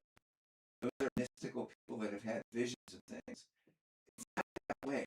Premonitions are very airy to me. I've explained it already. You know something's going to happen. You don't know what it is. Deja vu is seen it before, been there before. You actually have the visual of the actual unfolding event in your sight. Anyways, this is a demon that I got a picture of in my bedroom. I was shaking my bed, moving around. It came up earlier today. Pretty crazy. There's actually a psychic medium that did an entire lecture at the university about this picture. So, pretty wild stuff. That's pretty cool. I do love that picture. Pretty wild. And it was done with a camera that, like one of those cameras. The first picture had nothing. The second picture was a 3-round burst. The second picture had that. The third picture had nothing. So, pretty badass. pretty wild. Oh, thank you, Manny B, for the $4.99 super chat. You're awesome. He says, Todd, a therapist should know more about a psychological phenomenon like deja vu. I do. I know a lot about it. I've been there, done that. Oh, he's really Personal experience. Thank you, Maddie. Thank you so much. Oh my gosh, that's awesome. Oh, Maddie. They asked for a roast. You did. Thank you. We did. Thank you. Thank you. This night is such a blast, right? This is really, really awesome. This is so fun. Nostradamus. Yeah, Nostradamus predicted stuff. Oh, and then we have a super chat from. Did I read Maddie? Spell that? At X0 tipped $1.99 through Super Chat. If you hear, who techno goth dancing by the bridge. If you hear who techno goth dancing by the bridge. Oh, Well, thank you for the super chat. If you were here, if you were here, who techno goth dancing by the bridge? I thought talking about you techno goth dancing by the bridge. Well, thank you either way. Yeah. That is still effing up deja vu. Remember, it's a definition from France. Okay, so you've got to translate what they're trying to say, which is a picture that you've seen in your mind that happens in the future. That's exactly what I'm talking about. And when you see it, you either have a choice to just roll with it and feel it all out and see it all out, and rarely you'll get a chance to interfere with what's supposed to happen. And I've had that happen, luckily, a couple times. But it's really cool. Really cool. I mean, it definitely is really cool. Thank you guys so much for the And actually, the therapists roast. don't really deal with deja vu per se. We deal with the DSM criteria of stuff. Most therapists don't deal with this sort of thing, which is why it's cool that I am one that does. And same with a haunted therapist. Because people need it. Yeah. Oh, there's a famous internet clip. I'm going to have to look that up. Techno goth dancing by the bridge. Oh, I know what that is. A bunch of kids that are dancing the techno goths under the bridge. I know what that is. Oh, okay. We'll have to look that up. It's a whole bunch of kids. They're telling you to take the L. No, I'm not taking the L. I know what I'm doing. What I know, and I will not budge from what I know. That's what's you should respect it. I'm meditating over here. I don't mess around with it. I'm meditating. Yeah. Oh my god, you guys have been so fun tonight. This was a great live. I knew this conversation was gonna be great. It was. The second time around Oh, too. man, so I was just messing with you, Todd. You're good, man. Yeah, good. That was awesome. Thank you guys for participating. It's the first time everyone's participated in the roast session too. That's fun. Sounds like Howard Stern. That's pretty funny. I can see it, the long hair trail. Oh, that's true. The sound and the look. Just have to have somebody set in a speaker for a while. Oh yeah, I remember that. That Got him famous. Is that what got him famous? I think so. That was nuts. Who wouldn't want to tune in to listen to that? Well, I mean, Yeah. I mean, because it was in the movie. It was with the visual. I think was what really got everybody. Yeah. Just my thoughts. All right, you guys are amazeballs. Roaster Todd, Mike Miller. I think you roasted me enough by telling me my accurate definition was wrong. He wants you to roast me. Oh, he said roaster Todd. Roast her, Todd? No, he's telling you to roast me. About what?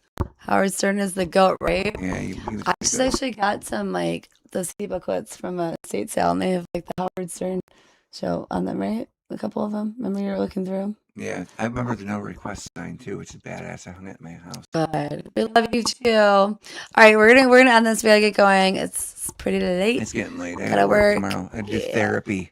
I gotta be on my A game. Yeah, I gotta back Friday. to the grind. It's Oh, Friday though. Dude, tomorrow I have DBT training. I don't have to worry about actually talking to people. Sweet. That's super good because I can actually not have to sleep tonight. I think I'll have no meetings tomorrow. Hopefully. No way. Punch it in, Steffi. Go. We got an easy Wait. Friday. Boom. Bang. Boom bang. And Hamburg Music Fest is tomorrow, so I'm gonna be listening to bands and running around like having fun with my cousin. So that's cool. People learning about roast is funny roaster. I don't do roasts. I'm not mean. I can't. I'm too zen. I don't know. I think it's just after we just like debated this back and forth of them roasting each other. It seems like homework time. See, Manny B, don't forget to do your homework. I will See, do my homework. you have all this time at work tomorrow. You can do your homework. I will definitely re-examine. You can the do things your I've done homework. before. He's gonna re-examine his life, guys. All right, you guys are amazing balls. Thank you so much. This was so fun. We will be back on Tuesday between 9 and 11. We're gonna shoot for 10. 10 sounds like a good time, right? And my birthday's coming up August 14th. Woo I'm woo. totally looking for rings, iron kung fu rings I could wear on live, where I could do my Hungar kung fu moves. So if Noted. anybody wants to send them to Steffi, I'll wear them. Noted. Happy Friday, Meg. All right. Friday. And don't forget, too, we have 2 events we'll put in the description for Greystone on June 20th and the concert at Showplace Theater on August 22nd. More coming about both of those. So KAPS THERAPPER. KAPS THERAPPER, all platforms. You guys are awesome. We love you. We will see you soon. I mean, we'll probably go live before then and go to some really fun, interesting, highly active location. 814 Kung Fu. Yep, 814 kung fu rings. The iron rings the Hungar guys use. Shing, shing, Very shing. nice. Everybody was kung Helps you fu work out. fighting. Okay. All right. We love you guys so much. You are amazeballs. You're amazeballs. Keep exploring the unknown and stay curious because you know the spirits are. Love you guys. Hey, love you. Bye. Good night, McMiller. Good night, everybody. Love you guys. Love you.